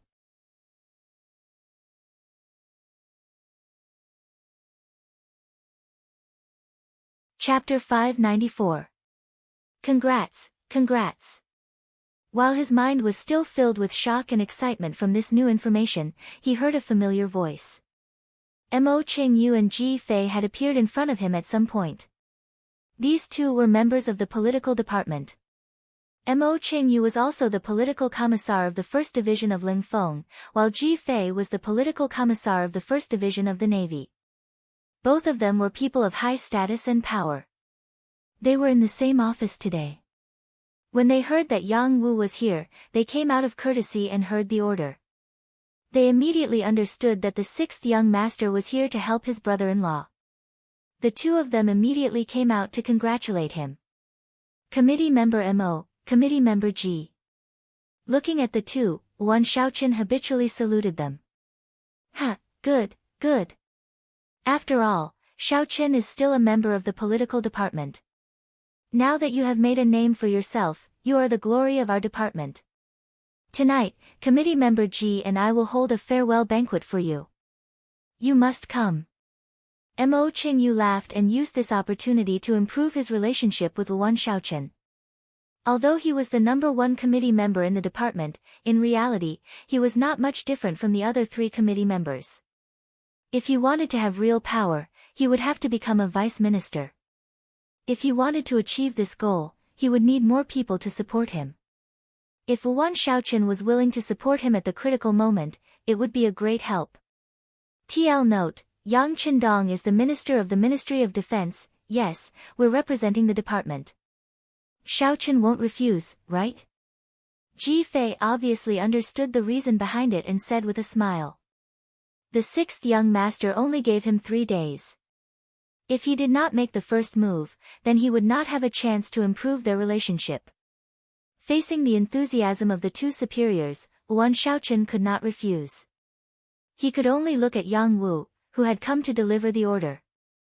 When Yang Wu came, he was not only following the young master's order, he was also following the orders of the 3 matriarchs. Naturally, he had to take care of Wan Shaoqin. He nodded and said, since it is the department's good intentions, Shaoqin should not refuse. Oh right, tomorrow night, the 3 matriarchs and department head Luan will be holding a farewell banquet for Little Li, don't miss the appointment. Naturally, Yang Wu was expressing his attitude. Tomorrow's meeting had already been decided, so other people should not have any ideas. This was also for Wan Shaoqin's sake. As for why he allowed Wan Shaoqin to get closer to Mo Qingyu and Ji Guang, it was to get more support from them. This time, Wan Shaoqin was not going to Laos alone. He was going with 50,000 educated youths from Qiqian City. How good these people were and whether they could bring some elites with them were under the jurisdiction of the political department. It was the best of both worlds to decide on the personnel by building a good relationship with them. Okay, I'll listen to 5th brother. Wan Shaoqin smiled. Obviously, he already understood the other party's intention. If Wan Shaoqin didn't have the strength, why would Yang Qindong vigorously promote him? One had to know that Wan Shaoqin had just celebrated his 18th birthday. At such a young age, he was already the head of a province, a high-ranking official of a region. This was probably very rare in history. This news was also immediately sent to department head Wan Xiaoyu's ears. Hearing the news from her trusted aide, Wan Xiaoyu's face was full of pride. In her mind, the image of her big brother who hugged her the first time they met appeared. Now, she only hoped that she could grow up quickly and use her life to repay this benefactor of the Wan family. Wan Shaoqin's matter became a hot topic in Qiqian City. At the same time, it gave more youths hope. Since Wan Shaoqin, who had just turned 18, could become a high-ranking official, did that not mean that they also had hope? Although he had benefited from his sister's light, his youth was still a fact. This made many youths work even harder. Everyone hoped that good luck would fall on them in the future. In fact, everyone had forgotten that Yang Qindong's true age was only 22 years old. It was just that his achievements were too dazzling, to the point that everyone had chosen to forget about it. Wan Shaoqin did not disappoint, using the banquet that night to recruit many elites. This would be a huge help to him in the future. With Yang Wu's appearance, the others did not have the chance to disturb Wan Shaoqin. Instead, they allowed him to spend more time with his family. After all, outside Kikian City was the outside world. As the head of a province, he could not leave without orders. Who knew when the next meeting would be? 3 days later, Wan Shaoqin set off on time. Along with him were 50,000 youths, as well as 2 auxiliary battalions that had just passed the background check and training. As the population of Kikian City increased, the number of militia also increased.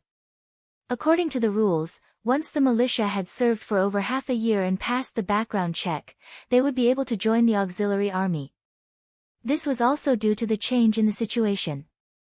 After all, the more places they conquered, the more soldiers they would need. Of course, more did not mean less. The examination was still very strict, especially the background check.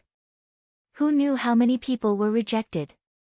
After all, once they left Kikian City, if these people did not keep their mouths shut and spread the news, who knew what kind of problems it would cause? On this point, the political department played a huge role, and the publicity department also put in a lot of effort. In their programs, they had already treated Yang Qindong as a god. This was how the title of God Young Master came about. It was also because the background check was very strict that no one knew about the situation in Kikian City. Even the great Ming dynasty did not know who the real leader of the mercenaries was. Thinking about it, so many people had left Kikian City in the past year, but there was no news at all. It had to be said that this was a miracle. In Lao Province, Wan Shaoqin arrived on time. As soon as he entered, he was taken away by the first security team to see Yang Qindong. Afterwards, the 6th young master gave many constructive suggestions on how to manage this place. After the siege of Hanoi City in Vietnamese province, Yang Qindong did not want such a thing to happen again. As such, his requirements for Wan Shaoqin were that the foundation had to be firm, the people's livelihood had to be improved, the military had to be strong, and the economy had to be prosperous. The foundation had to be firm. There were 2 main aspects. The first was the hearts of the people. They could not let the people have any negative feelings towards them. The second was the infrastructure. Whether it was building houses or repairing cement roads, they had to be stable and fast. On this point, Kikian City would provide support in terms of manpower, resources, and money. The people's livelihood had to be improved. There were also 2 aspects. The first was to build trenches and distribute farmland. As long as the people had farmland and a place to live, they would become obedient and cooperate. Of course, those landlords and rich gentry who did not cooperate would be captured and sent to Kikian City for reform. That place was surrounded by the sea, and it was a good place to turn over a new leaf. The second was the taxes of the people. If the taxes were high, the income of the people would decrease, and it would affect their lives. How to increase the income of the people while increasing their income at the same time? For example, they could be hired to repair roads and houses. With work, the people would have money, and their hearts would be stable. The military had to be strong. This referred to the militia system in Kikian City. It was not that everyone was a soldier, but at the very least, the young men had to serve in the militia. With military skills, once something happened, they would not have to worry about mobilizing soldiers.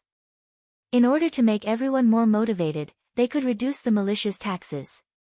For example, if a family had a militia and they performed well, they could reduce their taxes by a certain amount.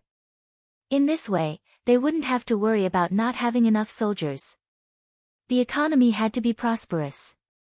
This referred to the need to liven up business. Just like Hanoi City in Vietnam, they had to create a commercial street and slowly expand it. In the end, it would lead all the businesses in the vicinity to have a commercial street in every city.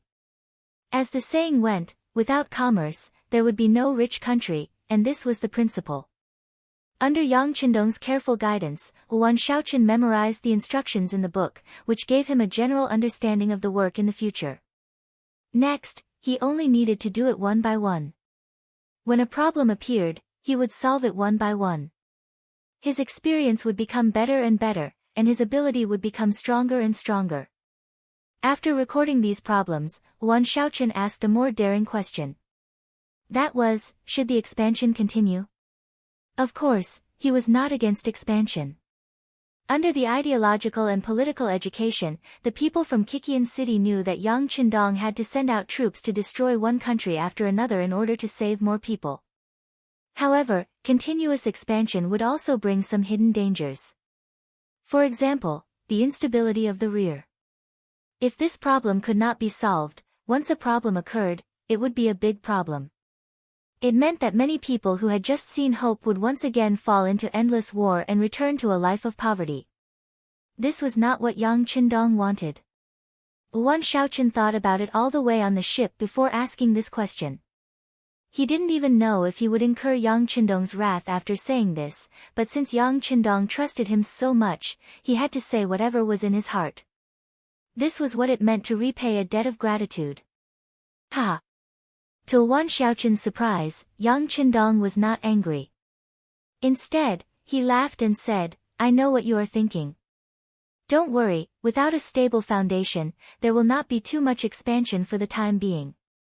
Of course, if you want to liberate more people with this young master and let more people live a better life, then you should build up Laos as soon as possible.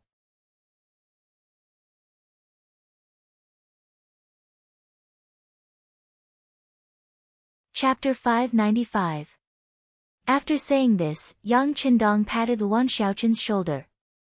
How could he not know that a weak foundation had become the biggest obstacle to expansion? Just like what Yuan Shaochen was worried about, if the rear wasn't stable and the front was still fighting, the consequences would be unimaginable. Regarding this, he naturally knew. Even without Yuan Shaochen's reminder, he had to stabilize and build a foundation first. Of course, if possible, he would fight 2 more battles to serve as a deterrent, so that he could gain more time and space for development. But he would not tell Yuan Shaochen all of this for the time being. In fact, there was still a problem involved in the assessment. Yang Qindong stopped for more than a month. He had to wait for the Security Bureau to send the latest news about Fan Yuhai. He had to wait for Leng Feng and the auxiliary soldiers to completely pacify Laos with the cooperation of General He Guang. During this time, the news of Lansang Kingdom being taken down by the mercenaries finally passed through the rainforest and reached Baiming, Southern Ming, and King Min's factions. Among the 3 factions, the one with the biggest reaction was the Emperor of Southern Ming, Zhu Qizhen. Baiming was far away and couldn't take care of it. Even if they were angry, they could only choose to ignore it. King Min was still consolidating his position. Learning from Southern Ming, he was also recruiting and training soldiers. However, he couldn't stop Yang Qindong from growing stronger. Southern Ming was different. This country originally belonged to Zhu Qizhen. In his opinion, whether it was Baiming's Zhu Qiyu or King Min's Zhu Huituan, they were all his family's thieves. They were the ones who stole his wealth and territory. However, no matter what, their fight was his family's business and the mercenaries were his enemies. With such a mentality, when he heard that the mercenaries had taken down Lansang Kingdom after destroying Jiaoji, he was naturally furious. He was furious in the palace. Even though the only one who told him was the chief eunuch, Chao Jixiang, he was still furious. What is he trying to do? Doesn't he know that Lansang Kingdom is also one of the countries that Emperor Taizu set not to conquer? Doesn't he know that Lansang Kingdom is also the Laos protectorate of Great Ming? What reason does he have to occupy it just like that? He roared like a madman, not caring about how terrifying he looked at this moment. After shouting this, Zhu Qizhen looked at Chao Jixiang and asked loudly, "Great partner, what's his reason?" "Your Majesty." Chao Jixiang's face was filled with apprehension, as if he was shocked by the emperor's might. However, from the way he answered the question, it could be seen that he was not truly afraid. Not long ago, the Lansang Kingdom sent out tens of thousands of troops to attack Hanoi City together with the famous general of Jiaoji, Fan Yuhai. However, they did not manage to take it down. However, I heard that many of the mercenaries died in this battle. Is there such a thing? Zhu Qizhen acted as if he didn't know anything. In fact, when this news was reported, he clapped his hands in joy. In his opinion, the loss of the mercenaries was a good thing. At least it proved that they were human and could die. But now, he didn't want to think about it at all. Instead, after hearing Chao Jixiang's answer, he said with disappointment, "This Panjacet is really too much. Why did he provoke the mercenaries and give them an excuse to attack?" Sigh. This sigh showed Zhu Qizhen's attitude. He could only pinch his nose and admit to this matter. In fact, he couldn't not admit it. Who told the mercenaries to become the victors? The victors had the right to do anything with a condescending attitude. "Your Majesty, this subject has something to say." Seeing that Zhu Qizhen's anger seemed to have subsided, Chao Jixiang tried to speak. "Great partner, if you have something to say, then say it. We forgive you." "Thank you, Your Majesty." "In fact, Your Majesty, the mercenaries' current actions are not a bad thing for us. The bigger their territory, the more people they will send in, and the less mobile forces they will have. When they expand to a certain extent, their foundation will inevitably become unstable. At that time, our new army should have finished training and it will be time for a large-scale counterattack. At that time, as long as we defeat the mercenaries, wouldn't everything they have now become the great Mings and Your Majesties in the future?" Chao Jixiang observed Zhu Qizhen's expression as he spoke. As a eunuch, his job was to solve the emperor's problems. Therefore, restoring the emperor's confidence was one of his duties as the head of the eunuchs. Zhu Qizhen seriously considered Chao Jixiang's words. After a while, his dark expression finally cleared up and he smiled. "That's right, great partner is right. As long as we become strong and can defeat the mercenaries, then what they have will be ours in the future." "Ha, right, we are going to train the new army with all our strength. As long as the army is strong enough, who would dare to oppose us?" Ha ha ha. As if he had thought it through, Zhu Qizhen was no longer angry about this matter. He didn't even send someone to reprimand Yang Qindong on the surface. Instead, he put all his energy into training the new army. He even took out 3 million taels of silver from the national treasury for this. Through trading people, the southern Ming Empire really did have some savings. Baiming was too far away and couldn't participate in anything. The southern Ming Empire had its own little plans. Due to its own strength, it had to admit everything. As for Min Wang, while stabilizing the foundation, he had some thoughts. For example, he wanted to try to contact Yang Qindong. However, Zhu Huiming's thoughts were quickly dissuaded by his officials. According to these officials, now that the mercenaries were in the limelight, it would be difficult to gain any benefits by allying with them. It was better to wait for them to lose due to their arrogance. At that time, the price to pay for allying with them would be much lower. Following the advice of his officials, Zhu Huiming focused on stabilizing the territory and didn't send anyone to contact the mercenaries. The few major powers in the north didn't make any movements. All of this was within Yang Qindong's expectations. However, the few countries around Laos didn't make any movements at all. This made him somewhat puzzled. Logically speaking, since the mercenaries were so powerful, the Ava dynasty, Myanmar, in the northwest, Siam, Thailand, in the west, and the Phnom Penh dynasty, Cambodia, in the south should also have some reaction. At the very least, they should have sent someone to contact him. They should have either acknowledged the mercenaries' sovereignty over the Lansang kingdom or directly established diplomatic relations. However, why was there no movement at all? It was just like if you had taken over a county, the nearby counties should not be indifferent. Therefore, this was very abnormal. It wasn't until the Security Bureau sent news that Fan Yuhai was having a secret meeting with the generals of the 3 countries in Siam that Yang Qindong figured out the reason. "Ha, Fan Yuhai, not bad, not bad." He said, "not bad," twice in a row, showing that he was really in a good mood at this moment. Tiger's Man and Beta Persei heard this and both of them were puzzled. Who was Fan Yuhai? He was a remnant of Jiaoji. If it wasn't for this person, there wouldn't have been the previous siege of Hanoi City. In that battle, Leng Feng and the auxiliary soldiers lost their brothers. Such a person was definitely an enemy. He was the kind of person who must be killed when they meet. However, why did the young master say that he was not bad? Yang Qindong's idea was actually very simple. It was because Fan Yuhai had previously led the trouble to the Lansang kingdom, which gave the mercenaries a chance to send troops. Now that he had led the trouble to the Siam kingdom, wasn't this still creating an opportunity for him? Previously, Yang Qindong had thought about whether to let Fan Yuhai go. Of course, this didn't mean that he wouldn't eliminate him. He just wanted to eliminate him later so that he could lead more countries into this situation and create enough excuses for him to attack. In fact, when he entered the Lansang kingdom, Yang Qindong had thanked him in his heart. What he did not expect was that Fan Yuhai seemed to know what he was thinking. Fan Yuhai had contacted the generals of Siam in such a short time. Moreover, he had contacted the generals of 3 countries at once. Fan Yuhai was really his soulmate. He was happy that he had an excuse, but Yang Qindong wouldn't launch an attack immediately.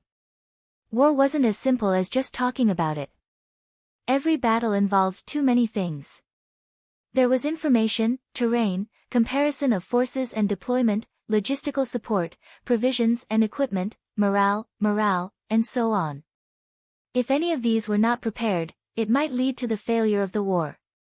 Especially now that the army was still suppressing the foreign forces in Laos province. Without enough troops, Yang Qindong wouldn't make any decisions lightly. Order the security bureau to not be afraid of spending money. Find a way to understand more about the other party. After saying this to Tiger's Mane, Yang Qindong put the matter aside. Even if there was a war, he would have to wait for Luo Pe and Wuxing to be free. For now, he just had to wait and see. For now, it was better to help his future brother-in-law manage the situation in Laos province. The hearts of the people were the foundation of a country. In order to stabilize and gather the hearts of the people as soon as possible, Yang Qindong planned to bring the model of Yang Bao to Laos province. Previously, Yang Bao had been wandering around Baiming's capital and nearby areas. Because of the traffic and the situation, Yang Qindong's publication was very early, but its development was very slow. This was especially so after Yang Qindong left Baiming and went to the south. Yang Qindong even stopped publishing for a time. Who knew if someone would secretly make a move against them when he was no longer around? Lao province was different. This was Yang Qindong's territory, and he had the final say. If Yang Qindong wanted to publish Yang Qindong's newspaper here, he would not face any restrictions. Instead, he would have the full support of the local government. If he wanted to gather the hearts of the people, he had to let them know who he was and what he wanted to do. What did he do for them?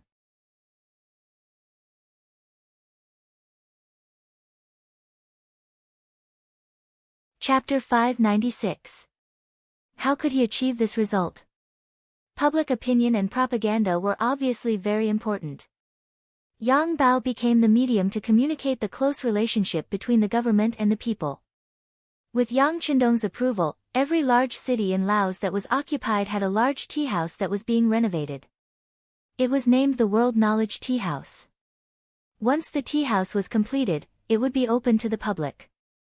It would also become the place where Yang Bao sold and published. Considering that many people did not read books and could not read at all, this tea house also had the function of reading newspapers.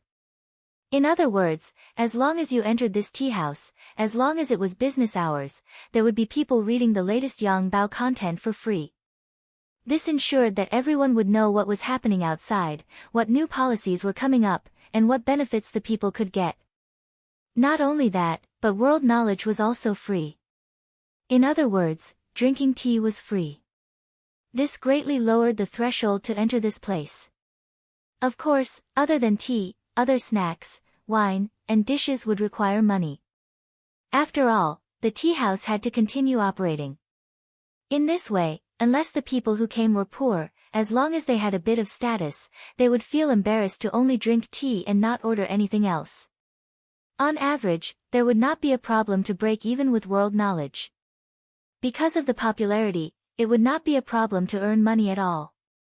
Speaking of which, even if it did not make money, Yang Qindong planned to subsidize and support it financially.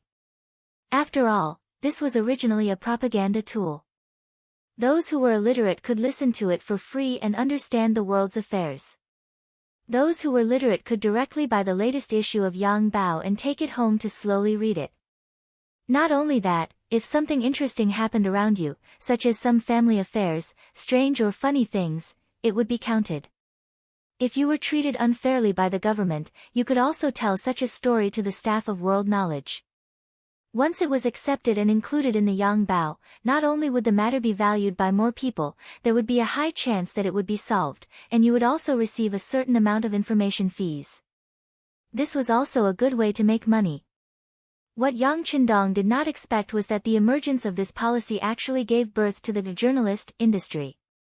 There were actually some unaccomplished scholars who began to wander the streets and alleys in search of all kinds of things that happened among the common people. They then wrote stories and submitted them to Yang Bao to earn royalties. Needless to say, some people really became rich because of this. The emergence of Yang Bao became a bridge between the government and the people. Once the matter of the people was reported to Yang Bao, the government must pay attention to it. It should be known that this Yang Bao was not only read by Governor Wan Shaochen, but also the sixth young master would pay attention to it from time to time. If the matter was not properly solved, it would not be his ability problem.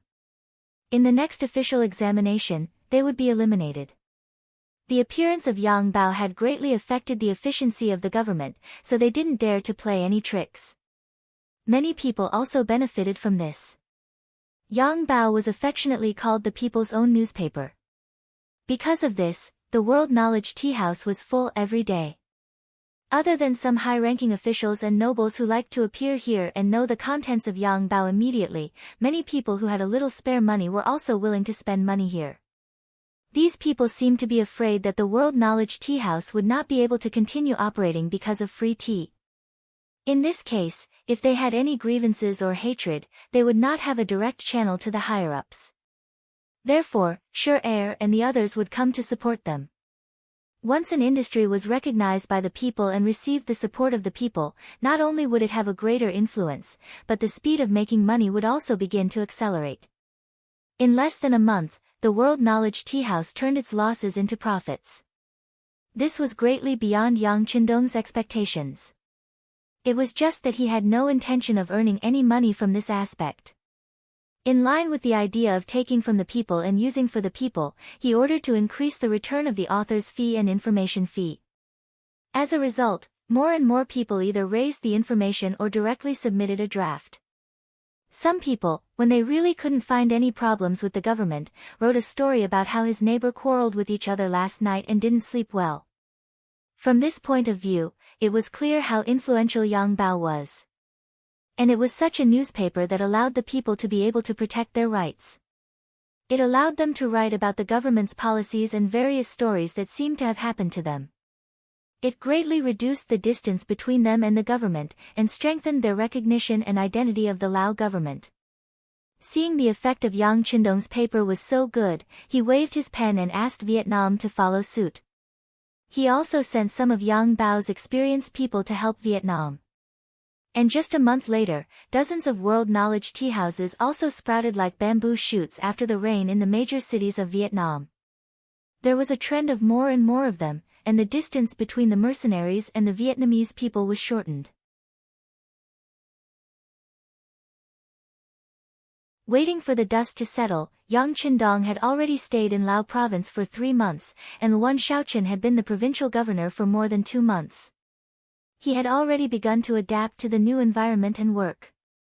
In 3 months, Leng Feng and the auxiliary soldiers rode bicycles all over Laos, conquering one city after another.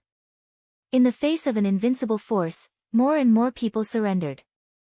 Lao province was finally liberated. During this time, the Phnom Penh dynasty, Siam dynasty, and Awad dynasty did not do anything. It was as if they did not see this at all. These people seemed to have the mentality of not getting close, and not offending the mercenaries. If it was a weak person who had just taken over a new force, they would need a long period of stability. It could be 3 years, 5 years, or even 10 or 20 years. If it was Yang Qindong, of course he wouldn't sit and wait. From his experience, the 3 neighboring countries would not really let Lao province develop so smoothly. The only reason they did not act was because they had not found the right opportunity. For example, once the main force of the mercenaries left, the siege of Hanoi province would most likely repeat. Now that Lao province had a clear political system, the people were united, and the people were stable. It was time for stable development.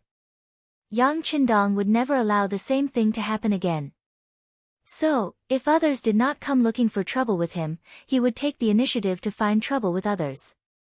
Since he had to fight, it was better to fight outside. At least, if he fought outside, he would not feel the slightest bit of heartache even if the city was destroyed. He called Yang from the Foreign Affairs Department. After making contributions in the liberation wars of Vietnam and Laos, he had been promoted and became the director of the Foreign Affairs Department. He was in charge of the major matters in this area. Yang Qindong called him over because he wanted to hear his opinion on the war. He had been promoted and gained more power. The burden on his shoulders had also become heavier. Yang was a smart man. After he was promoted to director, he learned more about the situation of the Foreign Affairs Group of the Security Bureau and sent more people. He wanted to understand the situation of the 3 provinces and understand it thoroughly so that the 6th young master could make the next step. Waiting for Yang Qindong to ask him, he explained the plan he had in mind for a long time in detail. The 6th young master, Fan Yuhai, is still wandering in the Chiang Rai area of Siam. To outsiders, it seems that they have no contact with the higher-ups of Siam. However, our people have already investigated and found that their relationship is not as strange as it seems. On the contrary, the food for the 5,000 elite cavalry was provided by Siam. They should be waiting for an opportunity. As expected. Listening to the information reported by Skylark, Yang Qindong nodded his head in deep thought. Since Siam was secretly supporting Fan Yuhai, it meant that they did not want to be on good terms with him. The reason why they did not act now was that the time was not right. Go on, Director Yang, when do you think they will attack us? What should we do? Yang Qindong wanted to test Yang. He wanted to see how much Yang's thoughts were similar to his own. Seeing Yang Qindong's look of approval, Yang was encouraged and continued, 6th young master, whether it is Fan Yuhai or Siam, they will definitely be our enemies. After all, the development of Lao province is very good. With the completion of the commercial street and its use, it has attracted a lot of businessmen. This is a treasure trove. No one will not be jealous. But as for when they will come, I am not sure. However, they must be waiting for an opportunity when they think it is suitable to send troops, or when our forces are empty. Just like when the Lansang soldiers attacked Hanoi. Well said. Yang Qindong nodded approvingly. This was what he thought. Director Yang, do you think we should take the initiative to attack them? No. I don't think so. Yang replied with a very firm tone. Oh. Why? Yang Qindong's interest was piqued. 6th young master, I have sent people to investigate Siam. I found that Siam is not weak in terms of military strength or economic ability. Especially in the absence of war in recent years, their internal development speed was very fast. Now, just the military strength alone already had 500,000 soldiers. If the situation required, they could recruit another 300,000 soldiers. With such a strong military strength, if we take the initiative to attack, I am afraid that we will not be able to gain much advantage. Even if we can defeat them, it will consume a lot of our resources. There is no room for us to develop in other areas in a short time. If other countries suddenly attack us at that time, such as the Phnom Penh dynasty in the south, we will be in a bad situation where we have to fight on both sides. This is very disadvantageous.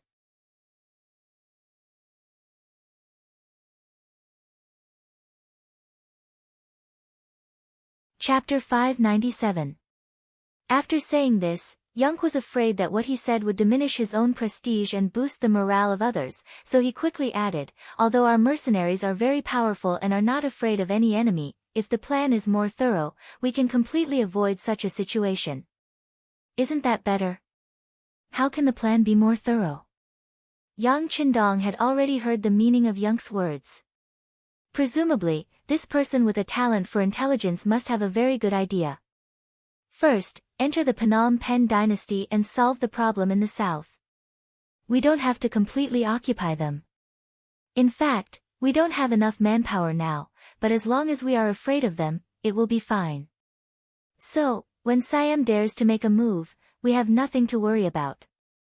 Of course, if it is done well, this is also a show of strength to scare the tiger, and it can buy some time for development. As if he had made a big decision, Young said this in one breath, and then stared at Yang Qindong intently, waiting for the sixth young master's answer. Attacking the Phnom Penh dynasty first was the final decision made by Young after understanding and investigating everything in the past 3 months. If it was rejected by the sixth young master, it meant that all the previous efforts would be in vain.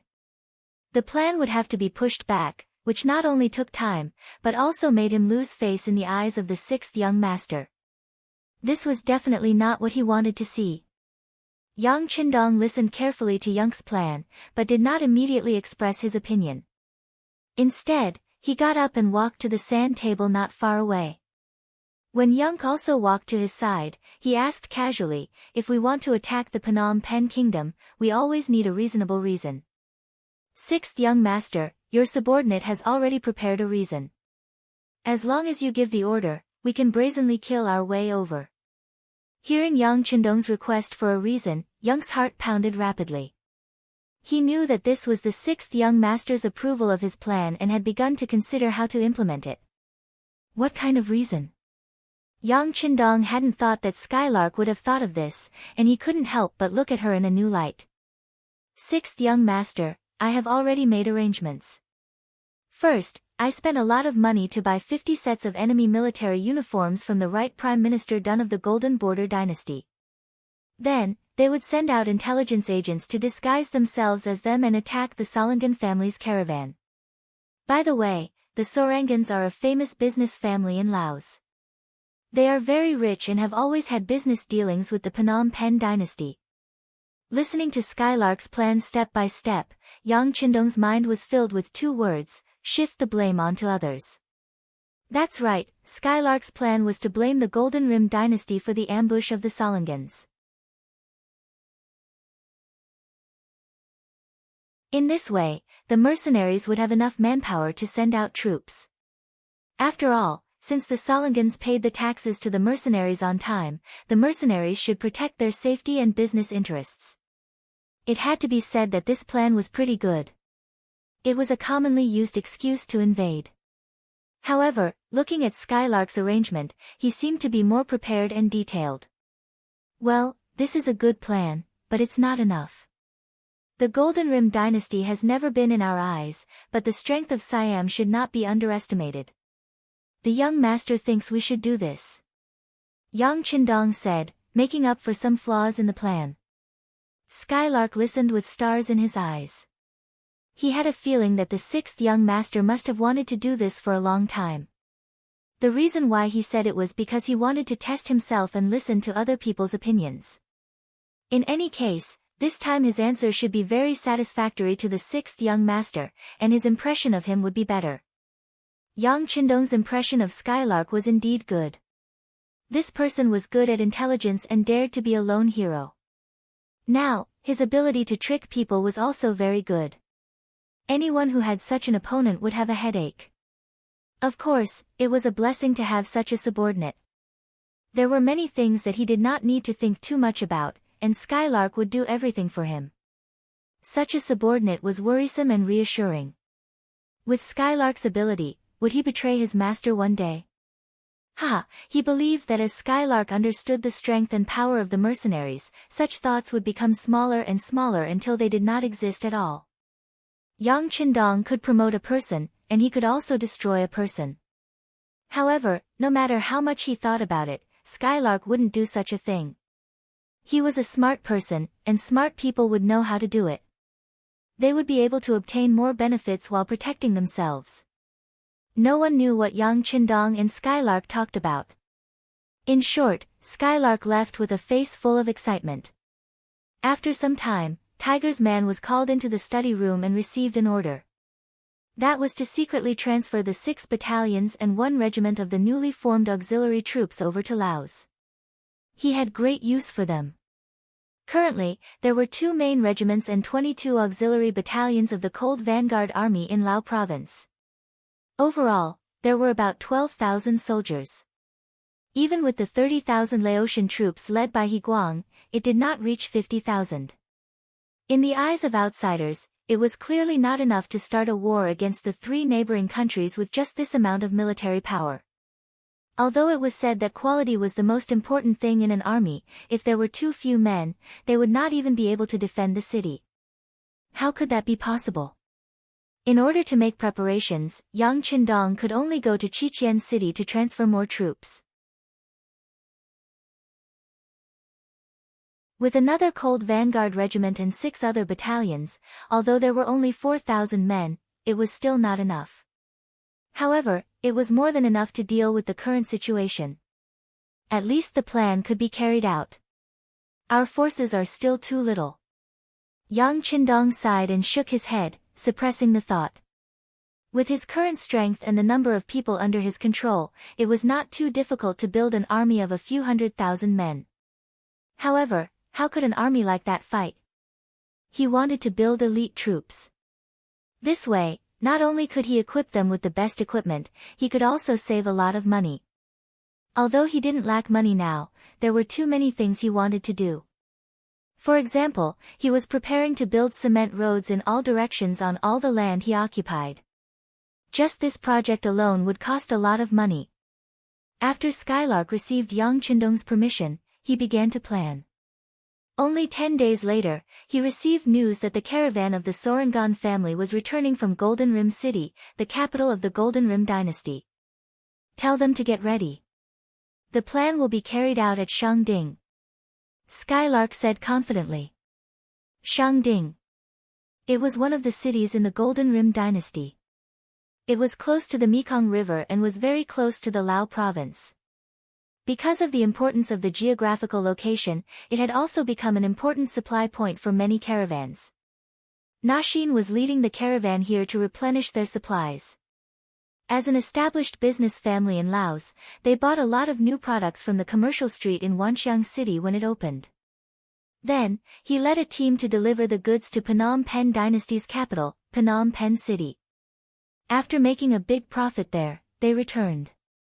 Rare goods were sold in the commercial street, such as perfumes and mirrors, which were priceless. Even the colorful underwear and cheongsams were sought-after goods in the eyes of the nobles of various countries. In less than a day, all the goods were sold out, and the price was increased by 10% in the process. The profit from this trip alone was more than 20 times the profit of selling ordinary goods. Nashin, who had made a lot of money, was grinning from ear to ear. He took the caravan of more than 100 people and 6 carts out of Shangding. He rented a big boat and sailed to the Mekong River. He wanted to take advantage of the fact that these goods were selling well and make more trips to the Sorangan family to ensure a higher status in the family. His face was full of confidence, and he even began to imagine how popular he would be when he returned to the clan this time, and how people would look at him with worshipful eyes. Suddenly, he saw a military ship coming from afar. The reason why he said it was a military ship was because the deck of the opposite ship was full of men wearing the Golden Rim dynasty's military uniform. From afar, they were all majestic. Their armor shone in the reflection of the sun. The sabers in their hands glowed with cold light, carrying a murderous aura. A military ship. When he saw the ship, Na Xian still had a question mark in his heart.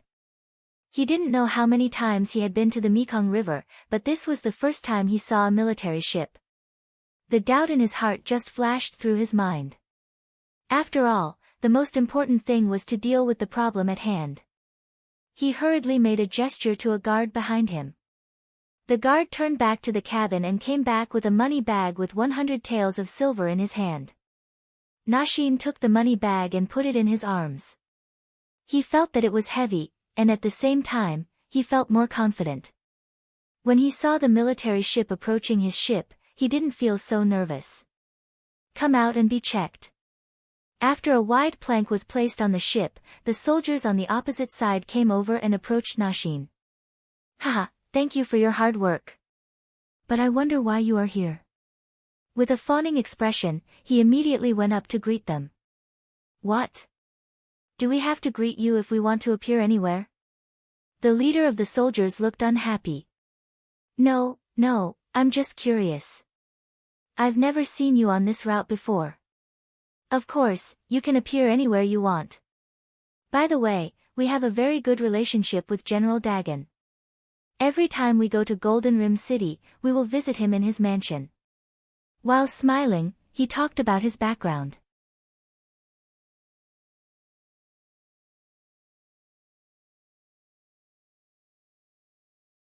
Chapter 598. Those who were able to trade between the two countries had to have a powerful background. The Salangan family had found a backer in the Golden Border Dynasty, General De N. This person was also the #1 general of the Golden Border Dynasty. So you are General De N's men. The leader nodded thoughtfully, then approached Na Xian and said, to tell you the truth, Lao province has been occupied by mercenaries. His Majesty is worried that they will suddenly make a move, so he sent us to check the river to see if there are any suspicious people.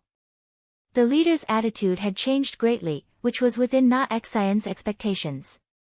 In the past, it was not like he had never been inspected by a military officer on land, but usually, as long as he reported his name and gave some money, he would be sent away. This time, he did not think too much. Instead, he took out 100 taels of silver from his pocket and handed it to the leader as he said with a smile, "We are all honest businessmen. We never participate in politics, so don't worry." He reached out and took the 100 taels of silver. After casually weighing it, the leader nodded with satisfaction, "Okay, you don't look like bad guys. How about this, gather everyone and let us put on a show. It will be easier to explain when we go back." Okay. After receiving the silver, the other party's attitude became much more polite. He accepted the letter and smiled. Then, he turned around and called out to his men, "Come, everyone, come out. This is just a routine inspection. Let's go for a walk." Under Na Xian's orders, the caravan servants walked out of the cabins one by one and gathered on the spacious deck. More than 100 people were forced to line up in a few rows before standing properly. It wasn't just them. Even the boatmen were summoned to undergo inspection. "Sir, look. Everyone is here.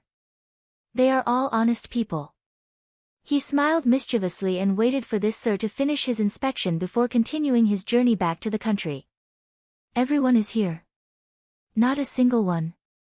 The leader asked in disbelief. Of course not. Na Xian had no intention of going against the leader. Of course, he did not have any intention of hiding anyone. Then let's search again. The soldiers still didn't seem to believe it and ordered his soldiers. Before long, the soldiers began to walk around the ship. After some time, they came out one by one, then they nodded and said, "There's no one left." "See? What did I say? Is there really no one? How could we have the guts to lie to the military master? Now that everyone has come out and the inspection is over, can we let them pass?" He also thought that these soldiers were too serious. Thinking that he had a military background and had given the other party benefits, everything should be over by now. A cold smile appeared on the corner of the soldier's mouth. This smile fell into the eyes of Na Xian. He didn't know why, but he suddenly had a bad feeling. Under this feeling, his body involuntarily took 2 steps back. The soldier didn't seem to notice his actions. Instead, he walked towards the people on the deck. As he walked, he said, "Look at all of you. Each and every one of you has shifty eyes. Why do you all look like bad people? Well, it seems that General Hun Sen is right. Those who seek refuge with General De N are not good people. So, you can all go to hell. Kill. Everyone was still digesting the soldier's words. Suddenly, there was a flash of sword light. 50 soldiers simultaneously slashed at the hundreds of people who were surrounded. Not to mention that they weren't prepared. Even if they were, how could they be opponents when they were unarmed? Ah! Ouch, it hurts. Ouch, ouch, ouch, they're killing people. Run! Suddenly, all kinds of shouts came from below the deck. The pungent smell of blood also entered everyone's nostrils. Na Xian, who had already felt that something was wrong, saw the scene in front of him. How could he not know what was going on? At that moment, he turned pale with fright.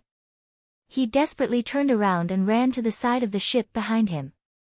Don't let him escape. Otherwise, General Hun Sen will definitely take our lives.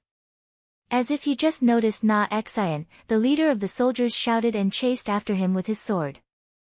Na Xian had already taken a few steps back, so he was very close to the side of the ship. Now he was desperately running away, so his speed was even faster. Almost as soon as the voice fell, he jumped into the river. After a splash, he disappeared into the river. Oh, why did one of them run away? Shoot the arrows. The leader of the soldiers was furious. But after the order was issued, the soldiers around him didn't intend to shoot the arrows. Instead, they continued to kill the people on the ship. In just a moment, more than 100 people became corpses. No one was left alive. Oh, take away the valuable things on the ship, and then cut the ship. Brothers, get ready to withdraw. The leader of the soldiers laughed. The mission was successfully completed. It was time to leave and report to Master Yunk. Yes, they were the spies of the Security Bureau who entered the Golden Border Dynasty one step earlier. This time, they were ordered by the Director of Foreign Affairs, Master Yunk, to intercept the merchant ship of the Salangan family here and let one live. As for why they did this, they didn't need to think too much. The Security Bureau always had their own rules. It had become a habit to just do and not say. As for Nongxin, he jumped into the river and dived into the distance. Fortunately, he went out all year round and was good at swimming. There weren't many waves on the river, and it was broad daylight. He quickly found the right direction and escaped. After getting ashore, he identified the direction and rushed all the way, ignoring hunger and thirst. Finally, he entered Laos after 4 days. Then, he found a branch of the Salangan Company. After revealing his identity, he got into a carriage and rushed to Wanxiang City overnight. After another 7 days, Nongxin finally saw the city gate of Wanxiang City. At this moment, he couldn't stop his tears from flowing. He was like a child who finally found his parents. He instantly had a pillar of support. In the ancestral courtyard of the Salangan family, the people with some status and those who could take charge of the family were all gathered. In the main seat, there was a young man full of vitality and exuding endless energy. He was the new patriarch of the family, Nongxin Si. Nongxin Si had been smart since he was young, especially when it came to business and dealing with people. He had shown great talent since he was very young. Every business that he handled brought great benefits to the family, and he became a role model for the younger generation. Since it was a big family, there was naturally no lack of talents.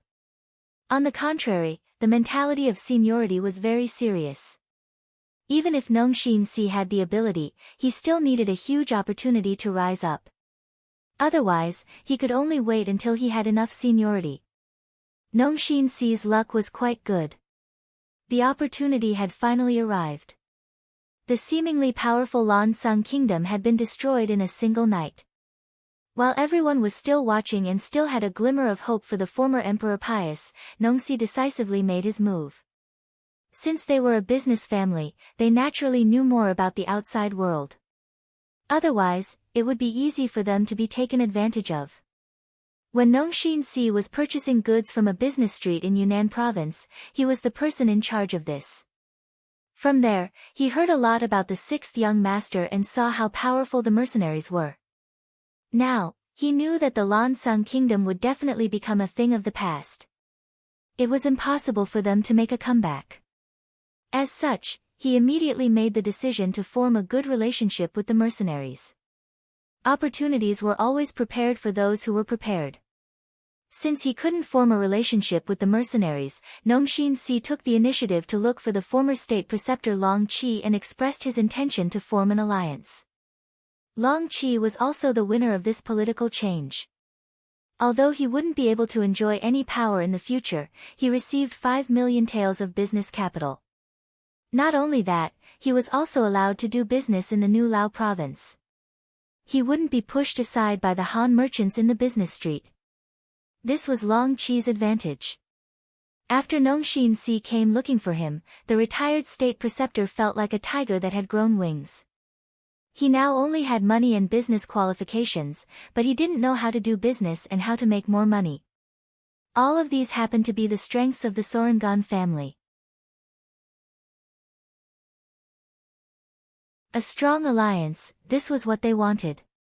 Long Qi agreed to the Sorangan family's request for cooperation. As the person who put forward the proposal, Nongxin Si's contribution couldn't go unnoticed. He seized the opportunity and became the new patriarch of the family. The old patriarch entered a state of seclusion. After becoming the new patriarch, Nongxin Si wanted to bring the family to a higher level of glory. He ordered several merchant teams to set off together. He wanted to show everyone how right it was to choose him as the patriarch. However, no one expected that something would happen. Not only did they lose their money, but more than 100 people were killed. If it weren't for Nongxin's good swimming skills and quick reaction, he would have died as well. The Sorangan family would still be in the dark. Nongxin Si knelt on the ground and told everyone what happened at the Mekong River in front of the new patriarch and his family members. As soon as his voice fell, it immediately attracted the angry condemnation of the other clansmen. Bastards, how can these people be so shameless? They're clearly acting like bandits. We can't just let it go like this. We must give them an explanation. Yes, they must give us an explanation. More and more family members were infected by the angry atmosphere. They were filled with righteous indignation. It was as if they would rush to Phnom Penh dynasty and kill the soldiers if they were given a knife. Compared to the angry faces of the other family members, Nongxin Si didn't shout with them. Instead, he began to analyze the whole thing seriously.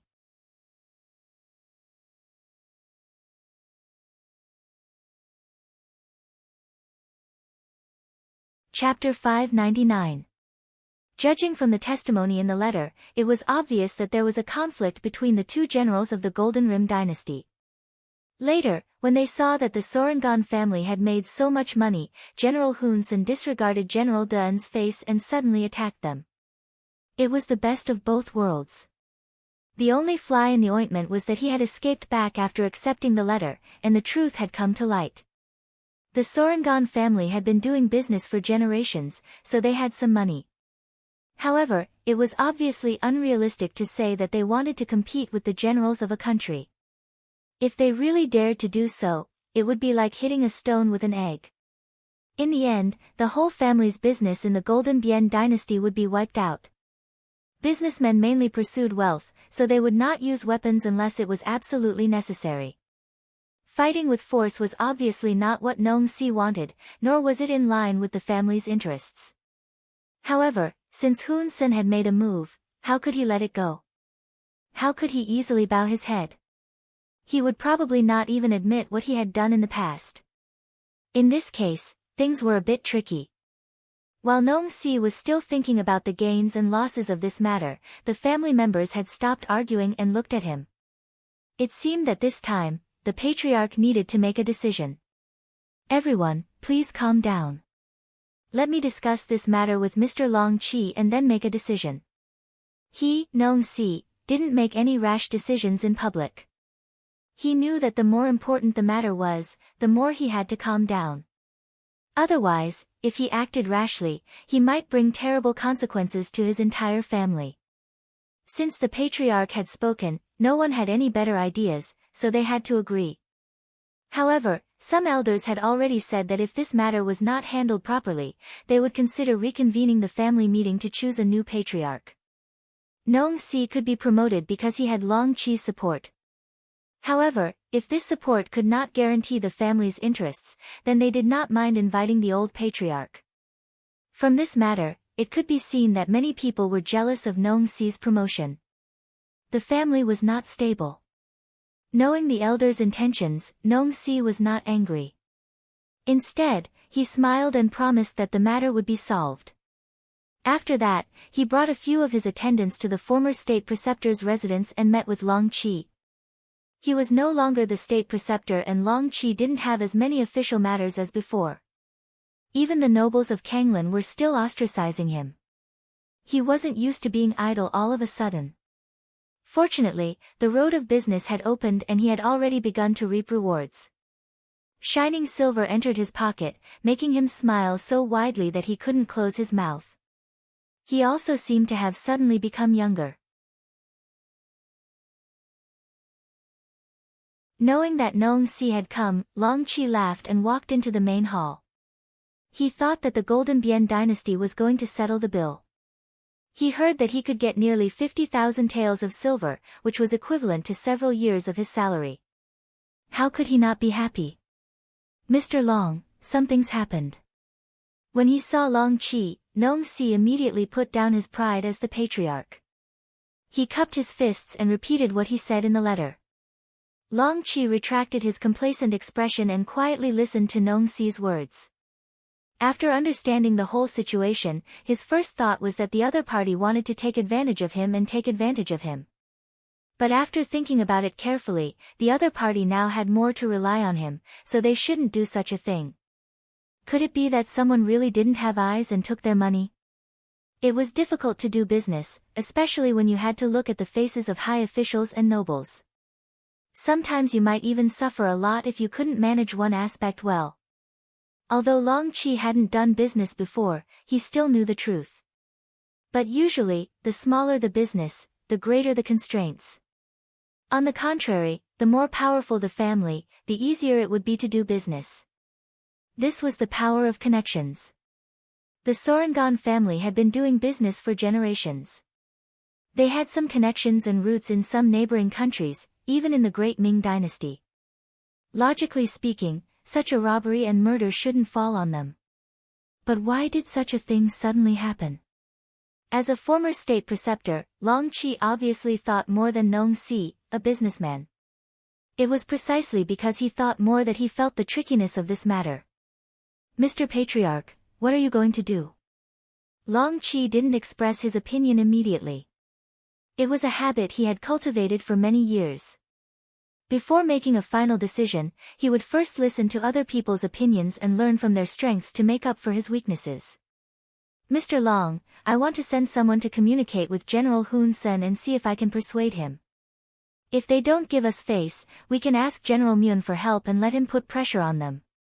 In short, if we don't solve this problem, our caravan can't go to the Golden Border dynasty. Nong Si had thought of many countermeasures along the way. But he still felt that these conventional methods were not enough. That's right. Long Qi nodded in agreement. He agreed with Nong Si's suggestion. But Nong Si's face showed a hint of hesitation. But what? Mr. Patriarch, since we are already partners, just say what you want to say. Long Qi showed a trace of dissatisfaction with Nong Si's method of loosening the reins only to grasp them better.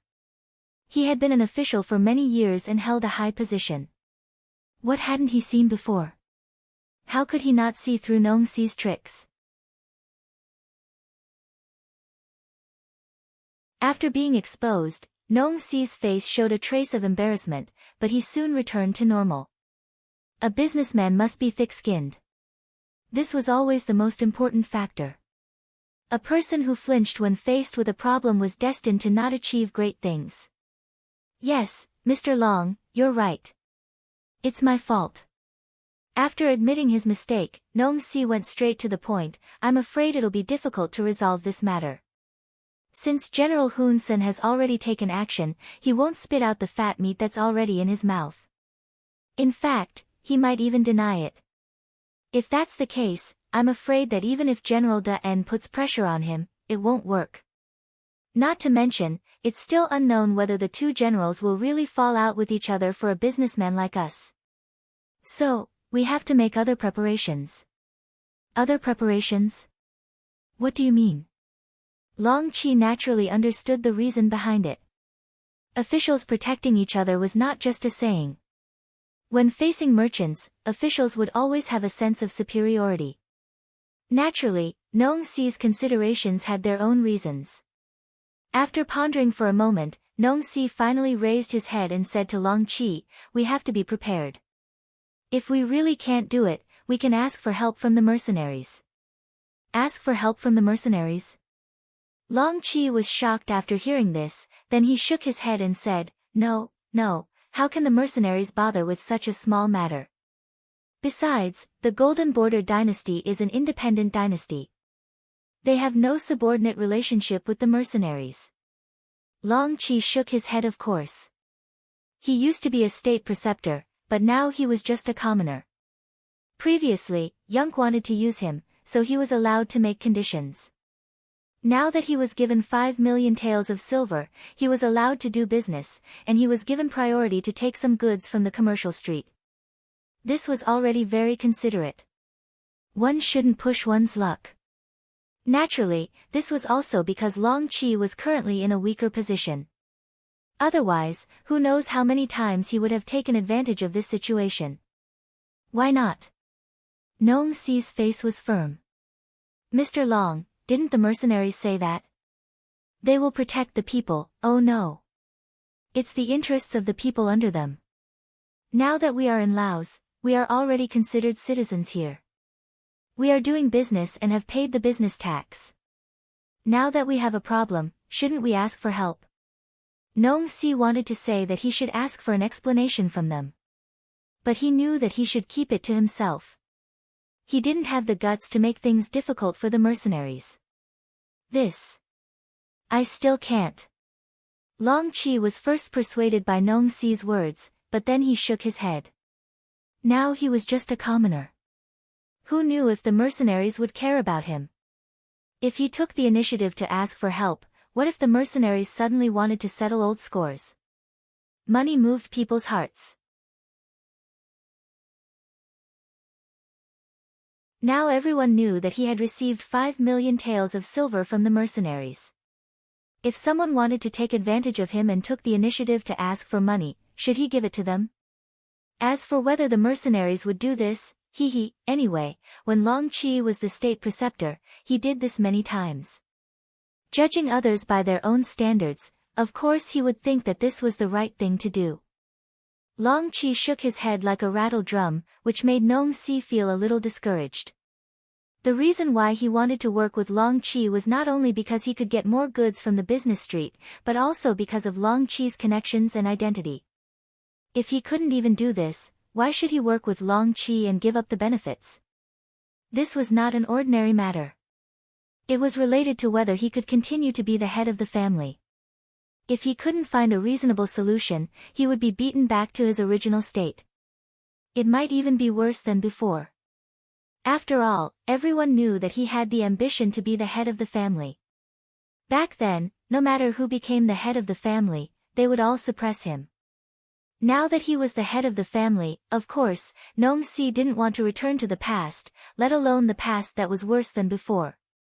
Nong Si didn't want to be too harsh, but he had no choice but to use his trump card. Mr. Long, you must report this matter to the mercenaries and ask them for help. If you can't do that, I don't think there's any need for you to cooperate with the Solingans. What did you say? Long Qi's gaze turned cold. The aura of a superior was revealed at this moment. You're tuning into the Blissful Bookshelf YouTube channel.